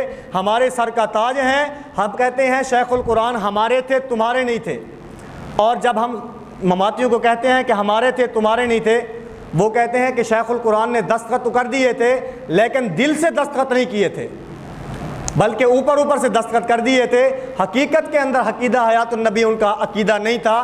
ہم کہتے ہیں ہم حضرت شیخ القرآن کو موحد مانتے ہیں، اور تمہاری زبان کے مطابق شیخ القرآن موحد نہیں بلکہ منافق بنتے ہیں۔ کیوں؟ اس لیے کہ موحد وہ ہوتا ہے جس کا اندر بھی ایک ہو اور باہر بھی ایک ہو، اور منافق وہ ہوتا ہے جس کے اندر کچھ اور ہو باہر کچھ اور ہو۔ ہم کہتے ہیں شیخ القرآن موحد تھے، ان کا اندر بھی عقیدہ حیات النبی تھا، ان کے باہر بھی عقیدہ حیات النبی تھا، اسی وجہ سے انہوں نے اس کے اوپر دستخط کر دیے تھے۔ بہرحال یہ ایک ضمنی بات تھی، تو میں نے نذیر حسین دہلوی صاحب کے بارے میں آپ کے سامنے ان کی عبارت پیش کی کہ میاں نذیر حسین دہلوی بھی فرماتے ہیں یا بنی آدم خذوا زینتکم عند کل مسجد۔ اس سے مراد کیا ہے کہ انسان جب نماز پڑھنے کے لیے جائے، انسان جب مسجد کی طرف جائے، انسان زینت اختیار کر لے، انسان خوبصورت لباس پہن کر اللہ رب العزت کی دربار کے اندر پیش ہو۔ اسی طرح ایک اور غیر مقلد عالم ہیں عبید اللہ خان عفیف، ان کی کتاب فتاوی محمدیہ جس کو مفتی مبشر احمد ربانی نے ترتیب دیا ہے، جلد نمبر 1 صفحہ نمبر 359 کے اوپر ان کی ایک عبارت موجود ہے۔ وہ بھی یہ کہتے ہیں کہ اس سے مراد یہ ہے جب انسان نماز پڑھے، نماز پڑھتے وقت انسان کو سر کے اوپر پگڑی رکھ لینی چاہیے یا انسان کو سر کے اوپر ٹوپی رکھ لینی چاہیے۔ ننگے سر نماز پڑھنا یہ ٹھیک نہیں ہے، ننگے سر نماز پڑھنا یہ سنت نہیں ہے۔ دلیل نمبر 2، حضرت وائل بن حجر رضی اللہ تعالیٰ عنہ کی روایت ہے، رأیت النبی صلی اللہ علیہ وسلم واصحابہ فی الشتاء فرأیتہم فی البرانس والاکسیۃ وایدیہم فیہا، المعجم الکبیر للطبرانی جلد نمبر 9 صفحہ نمبر 157۔ حضرت وائل بن حجر فرماتے ہیں کہ میں سردی کے موسم میں نبی کریم صلی اللہ علیہ وسلم کی خدمت میں حاضر ہوا، اور میں نے نبی کریم صلی اللہ علیہ وسلم اور آپ کے صحابہ کرام کو دیکھا کہ انہوں نے لمبی ٹوپیاں اور چادریں پہنی ہوئی تھیں، انہوں نے لمبی ٹوپیاں اور چادریں پہنی ہوئی تھیں۔ اسی طرح آگے حضرت فلطان بن عاصم کی روایت میں ہے، اتیت النبی صلی اللہ علیہ وسلم فرأیتہم یصلون فی الاکسیۃ والبرانس وایدیہم فیہا من البرد۔ حضرت فرماتے ہیں کہ میں نے نبی کریم صلی اللہ علیہ وسلم کو دیکھا اور آپ کے صحابہ کرام کو دیکھا کہ وہ نماز پڑھتے وقت اپنے سر کے اوپر ٹوپی بھی رکھتے تھے، اپنے سر کے اوپر پگڑی بھی رکھتے تھے۔ دو قسم کی روایات ہیں، ایک حضرت وائل بن حجر کی، اس کے اندر نماز کی صراحت نہیں ہے، اس میں نماز کی صراحت نہیں ہے، اور دوسری حضرت فلتان بن عاصم جرمی کی، اس کے اندر نماز کی صراحت موجود ہے کہ میں نے نماز پڑھتے ہوئے دیکھا انہوں نے اپنے سر کے اوپر ٹوپیاں پہنی ہوئی تھیں، اور ٹوپیوں کے اوپر انہوں نے کیا لی ہوئی تھی؟ چادریں لی ہوئی تھیں۔ اس سے معلوم ہوتا ہے کہ نبی کریم صلی اللہ علیہ وسلم اور نبی کریم صلی اللہ علیہ وسلم کے صحابہ جس وقت نماز پڑھتے تھے، نماز پڑھتے وقت بھی اپنے سر کے اوپر پگڑی یا ٹوپی رکھتے تھے، اگر نماز کے علاوہ ہوتے تھے تب بھی اپنے سر کے اوپر پگڑی، ٹوپی یا چادر رکھتے تھے، ننگے سر نہیں پڑھتے، ننگے سر نہ نماز پڑھتے تھے نہ ننگے سر پھرتے تھے۔ اہل سنت والجماعت کا موقف بھی یہی ہے، جب انسان نماز پڑھنے کے لیے جائے اپنے سر کے اوپر پگڑی رکھ لے، اپنے سر کے اوپر ٹوپی رکھ لے، جو کپڑا انسان کو میسر ہو انسان اپنے سر کے اوپر رکھ کر نماز پڑھے۔ اسی طرح حضرت انس بن مالک رضی اللہ تعالیٰ عنہ کی روایت شمائل الترمذی کے اندر موجود ہے، صفحہ نمبر 4 کے اوپر، کان رسول اللہ صلی اللہ علیہ وسلم یکسر دہن رأسہ وتسریح لحیتہ ویکسر القناع حتی کأن ثوبہ ثوب زیات۔ حضرت انس بن مالک فرماتے ہیں میں نے نبی کریم صلی اللہ علیہ وسلم کو دیکھا، رسول اللہ صلی اللہ علیہ وسلم اپنے سر مبارک پہ تیل بھی بہت زیادہ استعمال فرمایا کرتے تھے، اور اپنی داڑھی مبارک میں کنگھا بھی بہت زیادہ کرتے تھے۔ اسی طرح نبی کریم صلی اللہ علیہ وسلم کے سر مبارک کے اوپر جو کپڑا ہوتا تھا وہ کپڑا تیل لگنے کی وجہ سے ایسے ہو جاتا تھا جیسے کسی تیل بیچنے والے یا تیل نکالنے والے کا کپڑا ہوتا ہے۔ یعنی نبی کریم صلی اللہ علیہ وسلم اتنی ہمیشگی کے ساتھ اپنے سر مبارک کے اوپر کپڑا باندھتے تھے، اپنے سر مبارک کے اوپر کپڑا رکھتے تھے کہ تیل کے استعمال کرنے کی وجہ سے وہ کپڑا تیل کے ساتھ بھگو جایا کرتا تھا، اور ایسے معلوم ہوتا تھا جیسے کسی زیات کا کپڑا ہوتا ہے، کسی تیل نکالنے والے کا کپڑا ہوتا ہے۔ اس سے بھی معلوم ہوتا ہے کہ نبی کریم صلی اللہ علیہ وسلم اپنے سر کو ننگا نہیں رکھتے تھے، بلکہ نبی کریم صلی اللہ علیہ وسلم اپنے سر مبارک پہ پگڑی رکھتے تھے، اپنے سر مبارک کے اوپر چادر اور اپنے سر مبارک کے اوپر ٹوپی رکھا کرتے تھے۔ اسی طرح حضرت سہل بن سعد کی روایت ہے، فرماتے ہیں کان رسول اللہ صلی اللہ علیہ وسلم یکسر القناع ویکسر الدہن رأسہ ویسرح لحیتہ بالماء۔ نبی کریم صلی اللہ علیہ وسلم 3 قسم کے کام بہت زیادہ اہتمام سے فرمایا کرتے تھے، 3 چیزیں اہتمام کے ساتھ کرتے تھے اور کثرت سے کرتے تھے۔ ان میں پہلی چیز، نبی کریم صلی اللہ علیہ وسلم اپنے سر مبارک پہ ہر وقت رومال اوڑے رکھتے تھے، اپنے سر مبارک پہ رومال اوڑھ کے رکھتے تھے۔ نمبر 2، اپنے سر مبارک کے اوپر تیل کثرت سے استعمال فرمایا کرتے تھے، اور نمبر 3، اپنی داڑھی کو پانی سے بہت زیادہ صاف فرمایا کرتے تھے۔ 3 چیزیں نبی کریم صلی اللہ علیہ وسلم سے ہمیشگی کے ساتھ اور کثرت کے ساتھ حضرت سہل بن سعد رضی اللہ تعالیٰ عنہ نقل فرما رہے ہیں۔ ان میں ایک چیز کیا ہے؟ نبی کریم صلی اللہ علیہ وسلم اپنے سر مبارک پہ کپڑا باندھ کے، رومال باندھ کے رکھا کرتے تھے، اور نبی کریم صلی اللہ علیہ وسلم داڑھی مبارک پہ صاف بہت زیادہ کرتے تھے، کنگھا بہت زیادہ فرمایا کرتے تھے، اور اسی طرح تیل کا استعمال بھی نبی کریم صلی اللہ علیہ وسلم بہت کثرت سے فرمایا کرتے تھے۔ دلیل نمبر 7، حضرت علی رضی اللہ تعالیٰ عنہ فرماتے ہیں اذا صلی احدکم فلیحسر الامامۃ عن جبہتہ۔ حضرت علی فرماتے ہیں، مصنف ابن ابی شیبہ میں روایت موجود ہے، جلد نمبر 2 صفحہ نمبر 500۔ حضرت علی فرماتے ہیں جب انسان نماز پڑھے، نماز پڑھتے وقت انسان کو چاہیے اپنے پیشانی سے اپنی پگڑی کو ہٹا لے پھر سجدہ کرے۔ اس کا کیا مطلب؟ کہ نماز پڑھتے وقت انسان نے جو اپنے سر پہ پگڑی رکھی ہوئی ہے اس پگڑی کے پیچ کے اوپر سجدہ نہ کرے، بلکہ پیشانی کو صاف کر لے، اور پیشانی کو صاف کرنے کے بعد زمین کے اوپر سجدہ کرے۔ اس میں ہمارے حضرات کا اختلاف ہے، بعض حضرات فرماتے ہیں کہ پیج کے اوپر سجدہ کرنا جائز ہے، اور بعض فرماتے ہیں پیج کے اوپر سجدہ کرنا جائز نہیں ہے۔ اور مصنف ابن ابی شیبہ میں امام ابن ابی شیبہ نے دونوں قسم کی روایات نقل کر دی ہیں، جس میں یہ ہے کہ اپنے پیج کو ہٹا لے اور پھر سجدہ کرے، اور دوسری یہ ہے کہ اپنے پیج کے اوپر سجدہ کر لے۔ جو بھی ہو، روایت وہ ہو جس سے یہ ہے کہ پگڑی ہٹا لے، روایت وہ ہو جس کے اندر یہ ہے کہ پگڑی کے اوپر سجدہ کر لے، دونوں قسم کی روایات ہماری دلیل ہیں۔ کیوں؟ اس لیے کہ پگڑی ہٹائے گا تب جب پگڑی پہنی ہوگی، اور پگڑی کے اوپر سجدہ تب کرے گا جب پگڑی پہنی ہوگی۔ دونوں قسم کی روایات ہماری دلیل ہیں۔ اسی طرح امام بخاری رحمۃ اللہ علیہ نے بخاری شریف کے اندر جلد نمبر 1 صفحہ نمبر 56 کے اوپر ایک روایت نقل کی ہے، فرماتے ہیں قال الحسن کان القوم یسجدون علی الامامۃ والقلنسوۃ ویداہ فی کمہ، کہ میں نے جماعت صحابہ کو دیکھا. جب تابعی کہے کان القوم، اس سے مراد جماعت صحابہ ہوتی ہے، کیونکہ تابعی کا استاد کون ہوتا ہے؟ تابعی کا استاد صحابی ہوتا ہے. جب انہوں نے جمع کر کے فرمایا کان القوم، میں نے قوم کو دیکھا، اس سے مراد جماعت صحابہ ہے.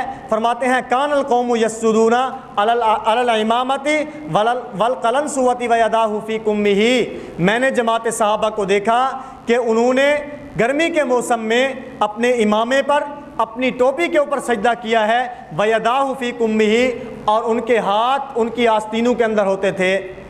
کیونکہ عرب میں گرمی بہت زیادہ ہوتی ہے، اس گرمی سے بچنے کا طریقہ صحابہ کرام یہ اختیار کرتے تھے کہ اپنی پگڑی مبارک کو نیچے کر لیا، پگڑی کو نیچے کر کے اس پگڑی کے اوپر سجدہ کر لیا، ٹوپی پہنی ہے اس کو تھوڑا سا نیچے کر لیا، نیچے کر کے اس کے اوپر سجدہ کر لیا، اور اپنے یہ بازو اپنی آستینوں کے اندر چھپا کر یوں زمین کے اوپر رکھتے کہ آستین کا کپڑا نیچے لگتا تھا اور ہاتھ وہ گرمی سے بچ جایا کرتا تھا. تو امام بخاری رحمۃ اللہ علیہ نے بخاری شریف کے اندر حضرت حسن بصری سے صحابہ کرام کا یہ عمل نقل فرمایا ہے کہ صحابہ کرام بھی نماز پڑھتے وقت اپنے سروں کے اوپر پگڑی کا استعمال فرمایا کرتے تھے. بخاری کا رٹ لگانے والے، بخاری کی آواز لگانے والے، ہم ان سے پوچھتے ہیں. امام بخاری رحمۃ اللہ علیہ نے تو یہاں پہ باقاعدہ باب قائم کیا ہے، باب السجود علی الثوب فی شدت الحر، کہ گرمی کے موسم میں گرمی سے بچنے کے لیے انسان اپنی پگڑی اور اپنی ٹوپی کے اوپر سجدہ کر سکتا ہے. اور پھر حضرت حسن بصری کا یہ قول، جماعت صحابہ کا یہ عمل نقل کیا ہے. اب تم یہ بتاؤ کہ بخاری تمہارا ہے یا ہمارا ہے؟ بخاری ہماری تائید کرتا ہے یا ان کی تائید کرتا ہے؟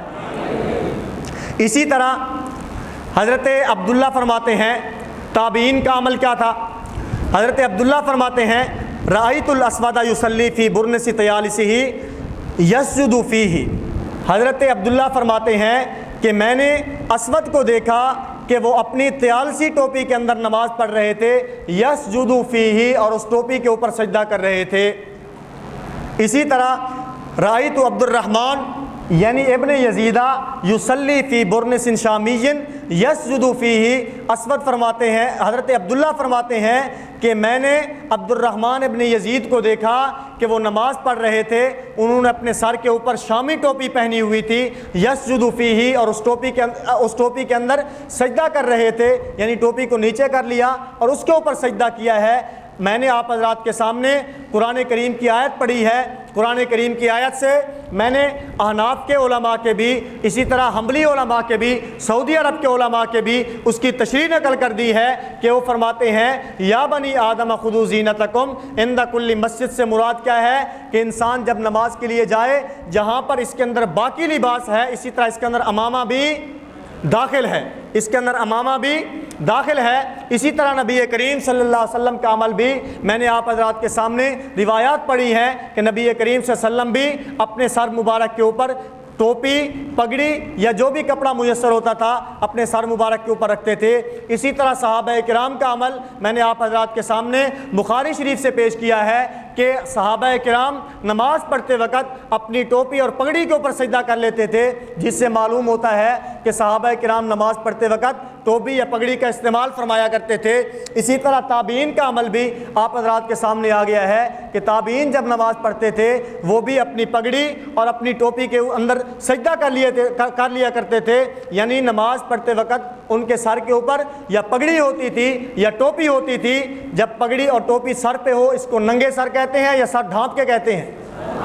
اور اہل سنت والجماعت کا نظریہ کیا ہے کہ جب انسان نماز پڑھے تو نماز پڑھتے وقت اپنے سر کو ڈھانپ لینا چاہیے. اسی طرح حنفی فقہا، شافعی فقہا اسی طرح مالکی اور اسی طرح حنبلی فقہا کے اقوال بھی درج ہیں، وہ بھی یہ فرماتے ہیں کہ مستحب یہ ہے کہ انسان جس وقت نماز پڑھے، نماز پڑھتے وقت انسان کو اپنے سر کے اوپر پگڑی، اپنے سر کے اوپر ٹوپی، اپنے سر کے اوپر چادر، اپنے سر کے اوپر جو کپڑا انسان کو میسر ہے، انسان اپنے سر کو اس کپڑے سے ڈھانپ لے اور سر ڈھانپ کے نماز پڑھنی چاہیے۔ اسی طرح غیر مقلدین کے اکابرین، گزشتہ اکابرین، ان کی عبارات بھی آپ کے سامنے درج ہیں۔ اس میں پہلی عبارت میاں نذیر حسین دہلوی کی ہے، وہ لکھتے ہیں اس بات میں کلام نہیں کہ امامہ کے ساتھ نماز پڑھنا افضل ہے، اس بات میں کلام نہیں کہ امامہ کے ساتھ نماز پڑھنا افضل ہے، کیونکہ رسول اللہ صلی اللہ علیہ وسلم و صحابہ کرام و من بعدہم عام طور پر امامہ کی موجودگی میں امامہ کے ساتھ نماز پڑھتے تھے۔ صحابہ کرام بھی، نبی صلی اللہ علیہ وسلم بھی جس وقت پگڑی یا ٹوپی میسر ہوتی تھی، جب کپڑا موجود ہوتا تھا، وہ کپڑا پہن کر نماز پڑھا کرتے تھے۔ یہ غیر مقلد عالم نے لکھا ہے۔ اسی طرح ان کے دیگر علماء کرام نے بھی یہ عبارات نقل کی ہیں۔ اسی طرح میاں نذیر حسین دہلوی نے حدیث رکانہ نقل کی ہے۔ حدیث رکانہ کیا ہے؟ حضرت رکانہ فرماتے ہیں نبی کریم صلی اللہ علیہ وسلم نے فرمایا مشرکین اور مسلمانوں کے درمیان فرق کرنے والی چیز پگڑیاں اور ٹوپیاں ہیں۔ جس کے سر کے اوپر پگڑی ہے وہ مسلمان ہے، جس کے سر کے اوپر پگڑی یا ٹوپی نہیں ہے، نبی کریم صلی اللہ علیہ وسلم نے کیا فرمایا؟ وہ کون ہے؟ وہ مشرک ہے۔ مشرک اور موحد کے درمیان، مشرک اور مسلمان کے درمیان فرق کرنے والی چیز پگڑی ہے، اور فرق کرنے والی چیز کیا ہے؟ ٹوپی ہے۔ اسی طرح غیر مقلدین کے شیخ الاسلام مولانا ثناء اللہ امرتسری صاحب لکھتے ہیں صحیح مسنون طریقہ نماز کا وہی ہے جو آن حضرت صلی اللہ علیہ وسلم سے بالدوام ثابت ہوا ہے، جس پہ نبی کریم صلی اللہ علیہ وسلم نے ہمیشگی فرمائی ہے، یعنی بدن پر کپڑے اور سر ڈھکا ہوا ہو پگڑی سے یا ٹوپی سے۔ شیخ الاسلام مولانا ثناء اللہ امرتسری جو غیر مقلدین کے شیخ الاسلام ہیں، انہوں نے بھی اپنی کتاب فتاوی ثنائیہ جلد نمبر 1 صفحہ نمبر 522 کے اوپر یہ عبارت نقل کی ہے کہ اصل نماز یہی ہے کہ نبی کریم صلی اللہ علیہ وسلم سے جو نماز کا مسنون طریقہ ثابت ہے وہ یہی ہے کہ انسان اپنے سر کے اوپر یا پگڑی رکھے یا ٹوپی رکھے، بہرحال جو چیز اس کو میسر ہو، سر ڈھانپ کے نماز پڑھنی چاہیے، ننگے سر نماز نہیں پڑھنی چاہیے۔ اسی طرح غیر مقلد عالم سید محمد داؤد غزنوی، انہوں نے تو بڑی کمال کی عبارت نقل کر دی ہے۔ وہ فرماتے ہیں اپنے والد بزرگوار امام عبد الجبار کا قول نقل کرتے ہوئے فرماتے ہیں ابتدا عہد اسلام کو چھوڑ کر، یعنی شروع اسلام کو چھوڑ کر، کیونکہ اس وقت کپڑوں کی قلت ہوتی تھی، اس وقت غربت کا عالم تھا، اس وقت کو چھوڑ کر فرماتے ہیں اس کے بعد اس عاجز کی نظر سے کوئی ایسی روایت نہیں گزری جس میں باصراحت یہ بات مذکور ہو کہ نبی کریم صلی اللہ علیہ وسلم نے یا صحابہ کرام نے مسجد میں اور وہ بھی نماز با جماعت میں ننگے سر نماز پڑھی ہو، چہ جائے کہ اس کو معمول بنا لیا ہو۔ کیا فرماتے ہیں؟ میری نظر سے ایک بھی ایسی روایت نہیں گزری ابتدائے اسلام کو چھوڑ کر کہ نبی کریم صلی اللہ علیہ وسلم اور آپ کے صحابہ خصوصاً باجماعت نماز کے اندر ننگے سر نماز پڑھتے ہوں، بلکہ آج کل یہ بد رسم جو پھیل چکی ہے اس کو بند کرنا چاہیے۔ اور آگے نقل کرتے ہیں اگر فیشن کی وجہ سے ایسا کرتا ہے، اگر کوئی آدمی فیشن کی وجہ سے، میں ابھی نہا کے آیا ہوں، میرے بال خراب ہو جائیں گے اگر میں نے پگڑی رکھی یا میں نے ٹوپی پہن لی، فرماتے ہیں اگر فیشن کی وجہ سے ایسا کرتا ہے تو اس طرح نماز پڑھنا مکروہ ہے۔ اگر فیشن کی وجہ سے کرتا ہے تو نماز اس طرح پڑھنا مکروہ ہے، اور اگر تعبد، خشوع اور خضوع کی وجہ سے کرتا ہے، فرماتے ہیں یہ نصارہ اور عیسائیوں کے ساتھ تشبہ ہے۔ اگر فیشن کی وجہ سے کرتا ہے تو مکروہ ہے، اور اگر عاجزی کے خیال سے کرتا ہے تو نصارہ کے ساتھ تشبیہ ہے، اور اگر یہ انسان کسل اور سستی کی وجہ سے ایسا کرتا ہے تو فرماتے ہیں یہ منافقین کی خلقت سے تشابہ ہے۔ اگر فیشن کی وجہ سے کرتا ہے تو مکروہ ہے، اور اگر عاجزی کے خیال سے کرتا ہے تو نصارہ کے ساتھ تشابہ ہے، اور اگر انسان سستی اور کہلی کی وجہ سے سر کے اوپر پگڑی یا ٹوپی نہیں رکھتا تو یہ کس کی علامت ہے؟ منافقین کی علامت ہے۔ اس لیے انسان کو چاہیے کہ منافقین سے بچنا چاہیے، منافقین کی علامات اختیار کرنے سے بچنا چاہیے۔ انسان سستی اور کہلی سے کام نہ لے، بلکہ نماز پڑھتے وقت زینت کو اختیار کر لے۔ انسان نماز پڑھتے وقت اپنے سر کے اوپر پگڑی پہن لے اور اپنے سر کے اوپر ٹوپی رکھ لے، اپنے سر کو ڈھانپ کے نماز پڑھے، ننگے سر نماز نہ پڑھے۔ اسی طرح اور بھی کافی سارے اکابرین غیر مقلدین کے، ان کی عبارات آپ کے سامنے موجود ہیں، یہ آپ کے سامنے فائل ہے، اس میں آپ دیکھ لیں گے۔ اس میں ایک عبارت سید محب اللہ شاہ راشدی، یہ سندھ کے ان کے بہت بڑے عالم تھے، ان کی عبارت موجود ہے، اور انہوں نے غیر مقلدین کے موجودہ عمل کے اوپر بات کی ہے۔ جو آج کل غیر مقلدین کرتے ہیں ان کے اوپر انہوں نے بات کرتے ہوئے کہتے ہیں کہ اکثر و بیشتر اوقات نبی کریم صلی اللہ علیہ وسلم اور صحابہ کرام رضوان اللہ تعالیٰ علیہم اجمعین سر پر امامہ باندھے رہتے تھے یا ٹوپیاں ہوتی تھیں۔ راکم الحروف کے علم کے حد تک سوائے حج اور عمرہ کے کوئی ایسی صحیح حدیث نہیں آئی جس میں یہ ہو کہ نبی کریم صلی اللہ علیہ وسلم ننگے سر گھومتے پھرتے تھے یا کبھی سر مبارک پر امامہ وغیرہ تھا، لیکن مسجد میں آ کر امامہ اتار کر رکھ لیا اور ننگے سر نماز پڑھنا شروع کر دی۔ میرے سامنے اس طرح کی کوئی روایت نہیں آئی۔ اور غیر مقلدین آج کل کیا کرتے ہیں؟ سر کے اوپر پگڑی ہوگی، سر کے اوپر ٹوپی ہوگی، سر کے اوپر رومال لیا ہوگا، لیکن جس وقت مسجد کے اندر آئیں گے ٹوپی کو اتار کر نیچے رکھ لیں گے، اپنی پگڑی کو اتار کر نیچے رکھ لیں گے، اپنے رومال کو اتار کر نیچے رکھ لیں گے اور پھر نماز پڑھنا شروع کر دیں گے۔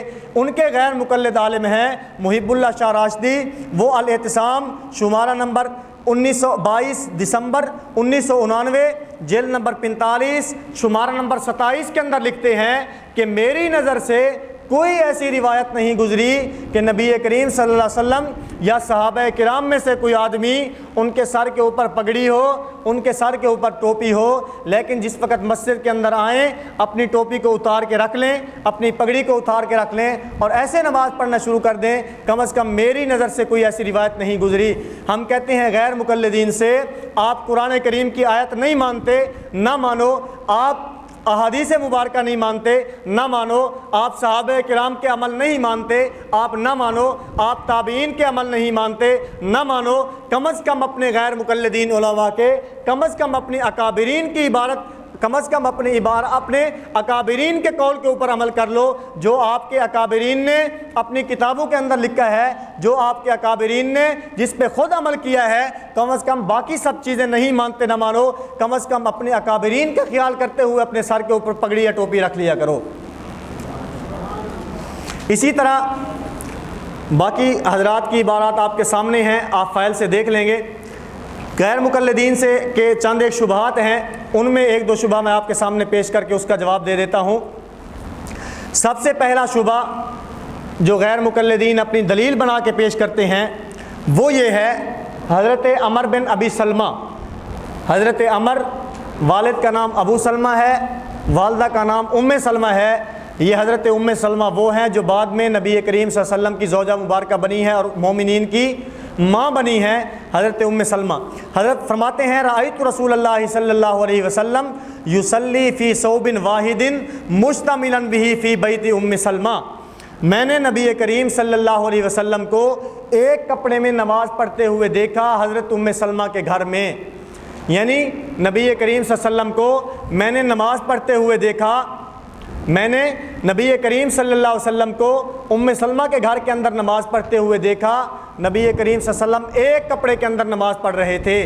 غیر مقلد کہتے ہیں اس میں لفظ مشتملاً استعمال ہوا ہے، اور استعمال کا معنی یہ ہے انسان کے پاس چادر موجود ہو، انسان کے پاس کپڑا موجود ہو، انسان کے پاس رومال موجود ہو، انسان اپنے کندھوں کے اوپر وہ رومال ڈالے اور اپنے دائیں ہاتھ کے کندھے کی طرف سے جو اس چادر کا کنارہ ہے اس کو اپنے بائیں کندھے کے اوپر ڈال کے ان دونوں کناروں کو پیچھے گانٹھ لگا دے، جیسے سردی کے موسم میں مائیں اپنے بچوں کو سردی سے بچانے کے لیے کپڑا پہناتی ہیں۔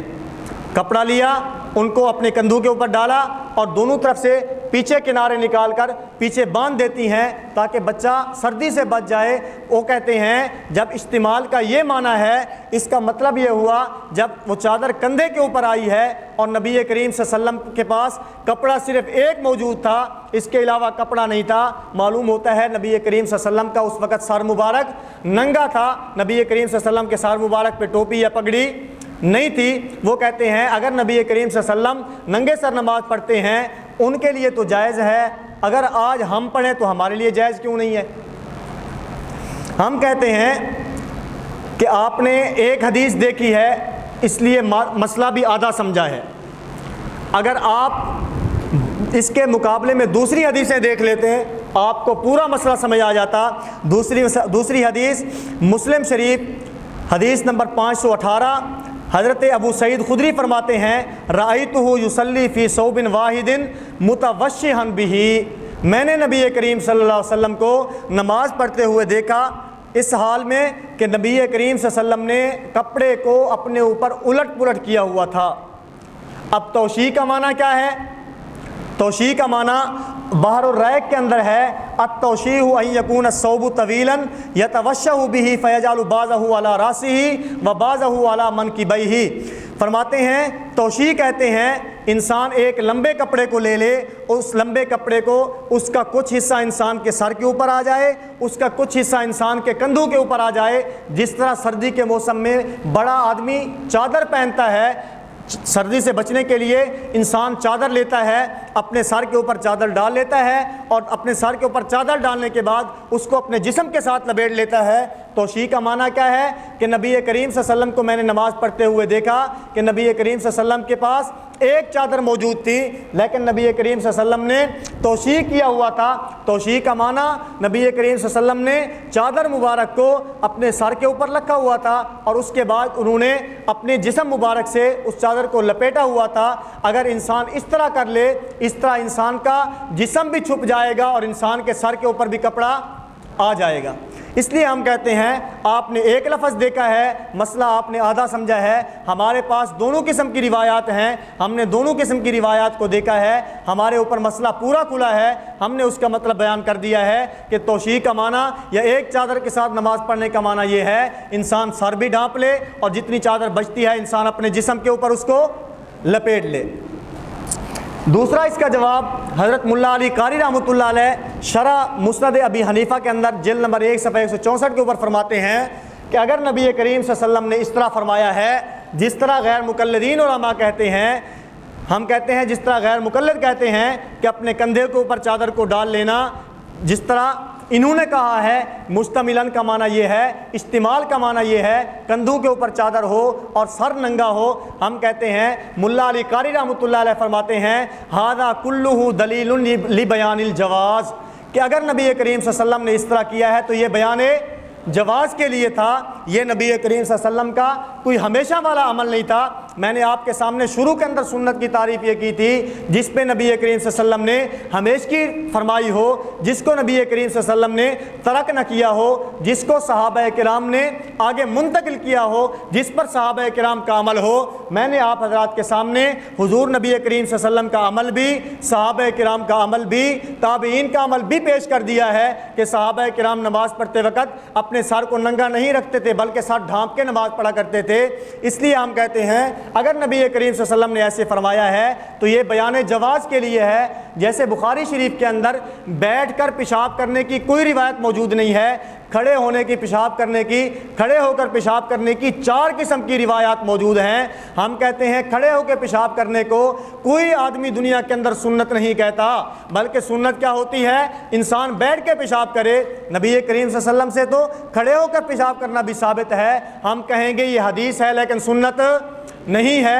نبی کریم صلی اللہ علیہ وسلم سے جوتا مبارک پہن کے نماز پڑھنا ثابت ہے، لیکن یہ جوتا یہ حدیث تو ہے لیکن یہ سنت نہیں ہے۔ اسی طرح اپنی نواسی حضرت امامہ بنت زینب کو اٹھا کر نبی کریم صلی اللہ علیہ وسلم کا نماز پڑھنا یہ حدیث تو ہے لیکن سنت نہیں ہے۔ حدیث اور ہوتی ہے، سنت اور ہوتی ہے۔ ہم اہل سنت والجماعت ہیں، ہم نے حدیث پہ عمل کرنا ہے، ہم نے حدیث پہ نہیں بلکہ سنت پہ عمل کرنا ہے۔ کیوں؟ اس لیے کہ حدیث کبھی منسوخ ہوتی ہے لیکن سنت منسوخ نہیں ہوتی۔ اس لیے نبی کریم صلی اللہ علیہ وسلم نے جب فرمایا علیکم بسنتی فرمایا ہے، علیکم بحدیثی نہیں فرمایا۔ جہاں پر بھی اٹھا کر دیکھ لیں نبی کریم صلی اللہ علیہ وسلم نے اپنی سنت کے اوپر عمل کرنے کی ترغیب دی ہے، کہیں پہ یہ نہیں فرمایا کہ میری حدیث کے اوپر عمل کرو۔ اس لیے ہم کہتے ہیں اگر نبی کریم صلی اللہ علیہ وسلم نے اس طرح کیا ہے تو یہ بیان جواز کے لیے تھا، یہ کوئی ہمیشگی نہیں ہے، سنت نہیں ہے، بلکہ سنت کیا ہے؟ سر ڈھانپ کے نماز پڑھنا، اپنے سر کے اوپر پگڑی یا ٹوپی رکھ کے نماز پڑھنا۔ آخری عبارت میں غیر مقلد عالم کی پیش کرتا ہوں۔ مولوی محمد اسماعیل سلفی لکھتے ہیں کہ نبی کریم صلی اللہ علیہ وسلم، صحابہ کرام اور اہل علم کا طریقہ وہی ہے جو اب تک مساجد میں متوارث اور معمول بھی ہے، یعنی نبی کریم صلی اللہ علیہ وسلم، صحابہ کرام رضوان اللہ تعالیٰ علیہم اجمعین جب نماز پڑھنے کے لیے آیا کرتے تھے اپنے سر کے اوپر پگڑی رکھتے تھے، اپنے سر کے اوپر ٹوپی رکھتے تھے، ننگے سر نماز نہیں پڑھتے تھے بلکہ سر ڈھانپ کے نماز پڑھا کرتے تھے۔ اور آگے فرماتے ہیں آج کل یہ عادت پڑ گئی ہے کہ لوگ ننگے سر نماز پڑھتے ہیں، یہ سستی کی وجہ سے ہے، اور اس کے اوپر ظلم یہ ہے کہ سستی کی وجہ سے اپنے سر کے اوپر پگڑی اور ٹوپی نہیں رکھتے، بلکہ بعض جو حالات اس کو سنت سمجھنے لگے ہیں۔ جس طرح مفتی عبد الرحمن غیر مقلد نے اپنی کتاب کون کہتا ہے ننگے سر نماز نہیں ہوتی، اس نے بھی یہ صرف یہ نہیں کہا یہ بیان جواز کے لیے ہے، بلکہ اس نے کیا کہا تھا؟ 3 قسم کی عبارات اس نے نقل کی تھی۔ یہ ننگے سر نماز پڑھنا رسول اللہ صلی اللہ علیہ وسلم کی سنت ہے، حنفی علماء کو بھی چاہیے کبھی کبھی ننگے سر نماز پڑھایا کریں تاکہ لوگوں کو اس سنت صحیحہ کا علم ہو جائے۔ اور نمبر 3 اس مسئلے میں وسعت ہے، سر ڈھانکنا بھی سنت ہے، ننگے سر نماز پڑھنا بھی سنت ہے۔ میں نے آپ حضرات کے سامنے اہل سنت والجماعت کا نظریہ پیش کر دیا ہے۔ اہل سنت والجماعت احناف ہوں، مالکیہ ہوں، شوافع ہوں یا حنابلہ ہوں، یہ حضرات اس بات کے اوپر متفق ہیں کہ جب انسان نماز پڑھنے کے لیے آئے تو نماز پڑھتے وقت انسان اپنے سر کے اوپر پگڑی یا ٹوپی رکھ لے، انسان کو ننگے سر نماز نہیں پڑھنی چاہیے۔ پگڑی رکھ کے ٹوپی رکھ کے نماز پڑھنا یہ سنت کے مطابق ہے، اور ننگے سر نماز پڑھنا یہ خلاف سنت اور خلاف ادب ہے، یہ مکروہ ہے، اس طرح نہیں کرنی چاہیے۔ احناف کے دلائل قرآن کریم کی آیت یا بنی آدم خذوا زینتکم عند کل مسجد، اس کے تحت حنبلی علماء، حنفی علماء کی تشریح میں نے آپ کے سامنے پیش کی۔ وہ کہتے ہیں جہاں پر کپڑے موجود ہیں وہیں پر پگڑی اور ٹوپی بھی مذکور ہے، اس سے مراد پگڑی اور ٹوپی بھی ہے۔ اسی طرح نبی کریم صلی اللہ علیہ وسلم کی روایات مبارکہ میں نے آپ کے سامنے نبی کریم صلی اللہ علیہ وسلم کا عمل مبارک پیش کیا کہ نبی کریم صلی اللہ علیہ وسلم ہمیشہ اپنے سر کے اوپر کپڑا رکھا کرتے تھے۔ صحابہ فرماتے ہیں تیل لگانے کی وجہ سے اور ہمیشگی کی وجہ سے، ہمیشہ کپڑا پہننے کی وجہ سے حضور کا کپڑا ایسے ہو جاتا تھا جیسے کسی زیات کا کپڑا ہوتا ہے۔ اسی طرح صحابہ کرام کا عمل میں نے بخاری سے آپ کے سامنے پیش کیا۔ قال الحسن کان القوم یسجدون علی الامامۃ والقلنسوہ، صحابہ کرام گرمی کے موسم میں اپنی پگڑی اور اپنی ٹوپی کے اوپر سجدہ کر لیا کرتے تھے۔ اسی طرح تابعین کا عمل حضرت عبداللہ سے میں نے نقل کر دیا کہ میں نے اسود کو دیکھا، اسی طرح میں نے عبد الرحمن ابن یزید کو دیکھا کہ وہ نماز پڑھتے وقت اپنے سر کے اوپر پگڑی یا ٹوپی رکھا کرتے تھے۔ اسی طرح اہل سنت والجماعت احناف، مالکیہ، شوافع اور حنابلہ ہی نہیں بلکہ غیر مقلدین کے گزشتہ اکابرین کی عبارات میں نے آپ حضرات کے سامنے پیش کی ہیں۔ وہ بھی یہ کہتے ہیں کہ انسان کو نماز پڑھتے وقت سر ڈھانپ کے نماز پڑھنی چاہیے، ننگے سر نماز نہیں پڑھنی چاہیے، یہاں تک کہ اگر ننگے سر فیشن کی وجہ سے کرتا ہے تو یہ مکروہ ہے، اور اگر انسان ننگے سر نماز تعبد، خشوع اور خضوع کی وجہ سے پڑھتا ہے یہ نصارہ کے ساتھ تشابہ ہے، اور اگر انسان سستی اور کہلی کی وجہ سے ننگے سر نماز پڑھتا ہے یہ منافقین کے ساتھ تشابہ ہے۔ اللہ رب العزت ہمیں اہل سنت والجماعت کے مسلک کے اوپر کاربند رہنے کی توفیق عطا فرمائے۔ وآخر دعوانا الحمدللہ رب العالمین۔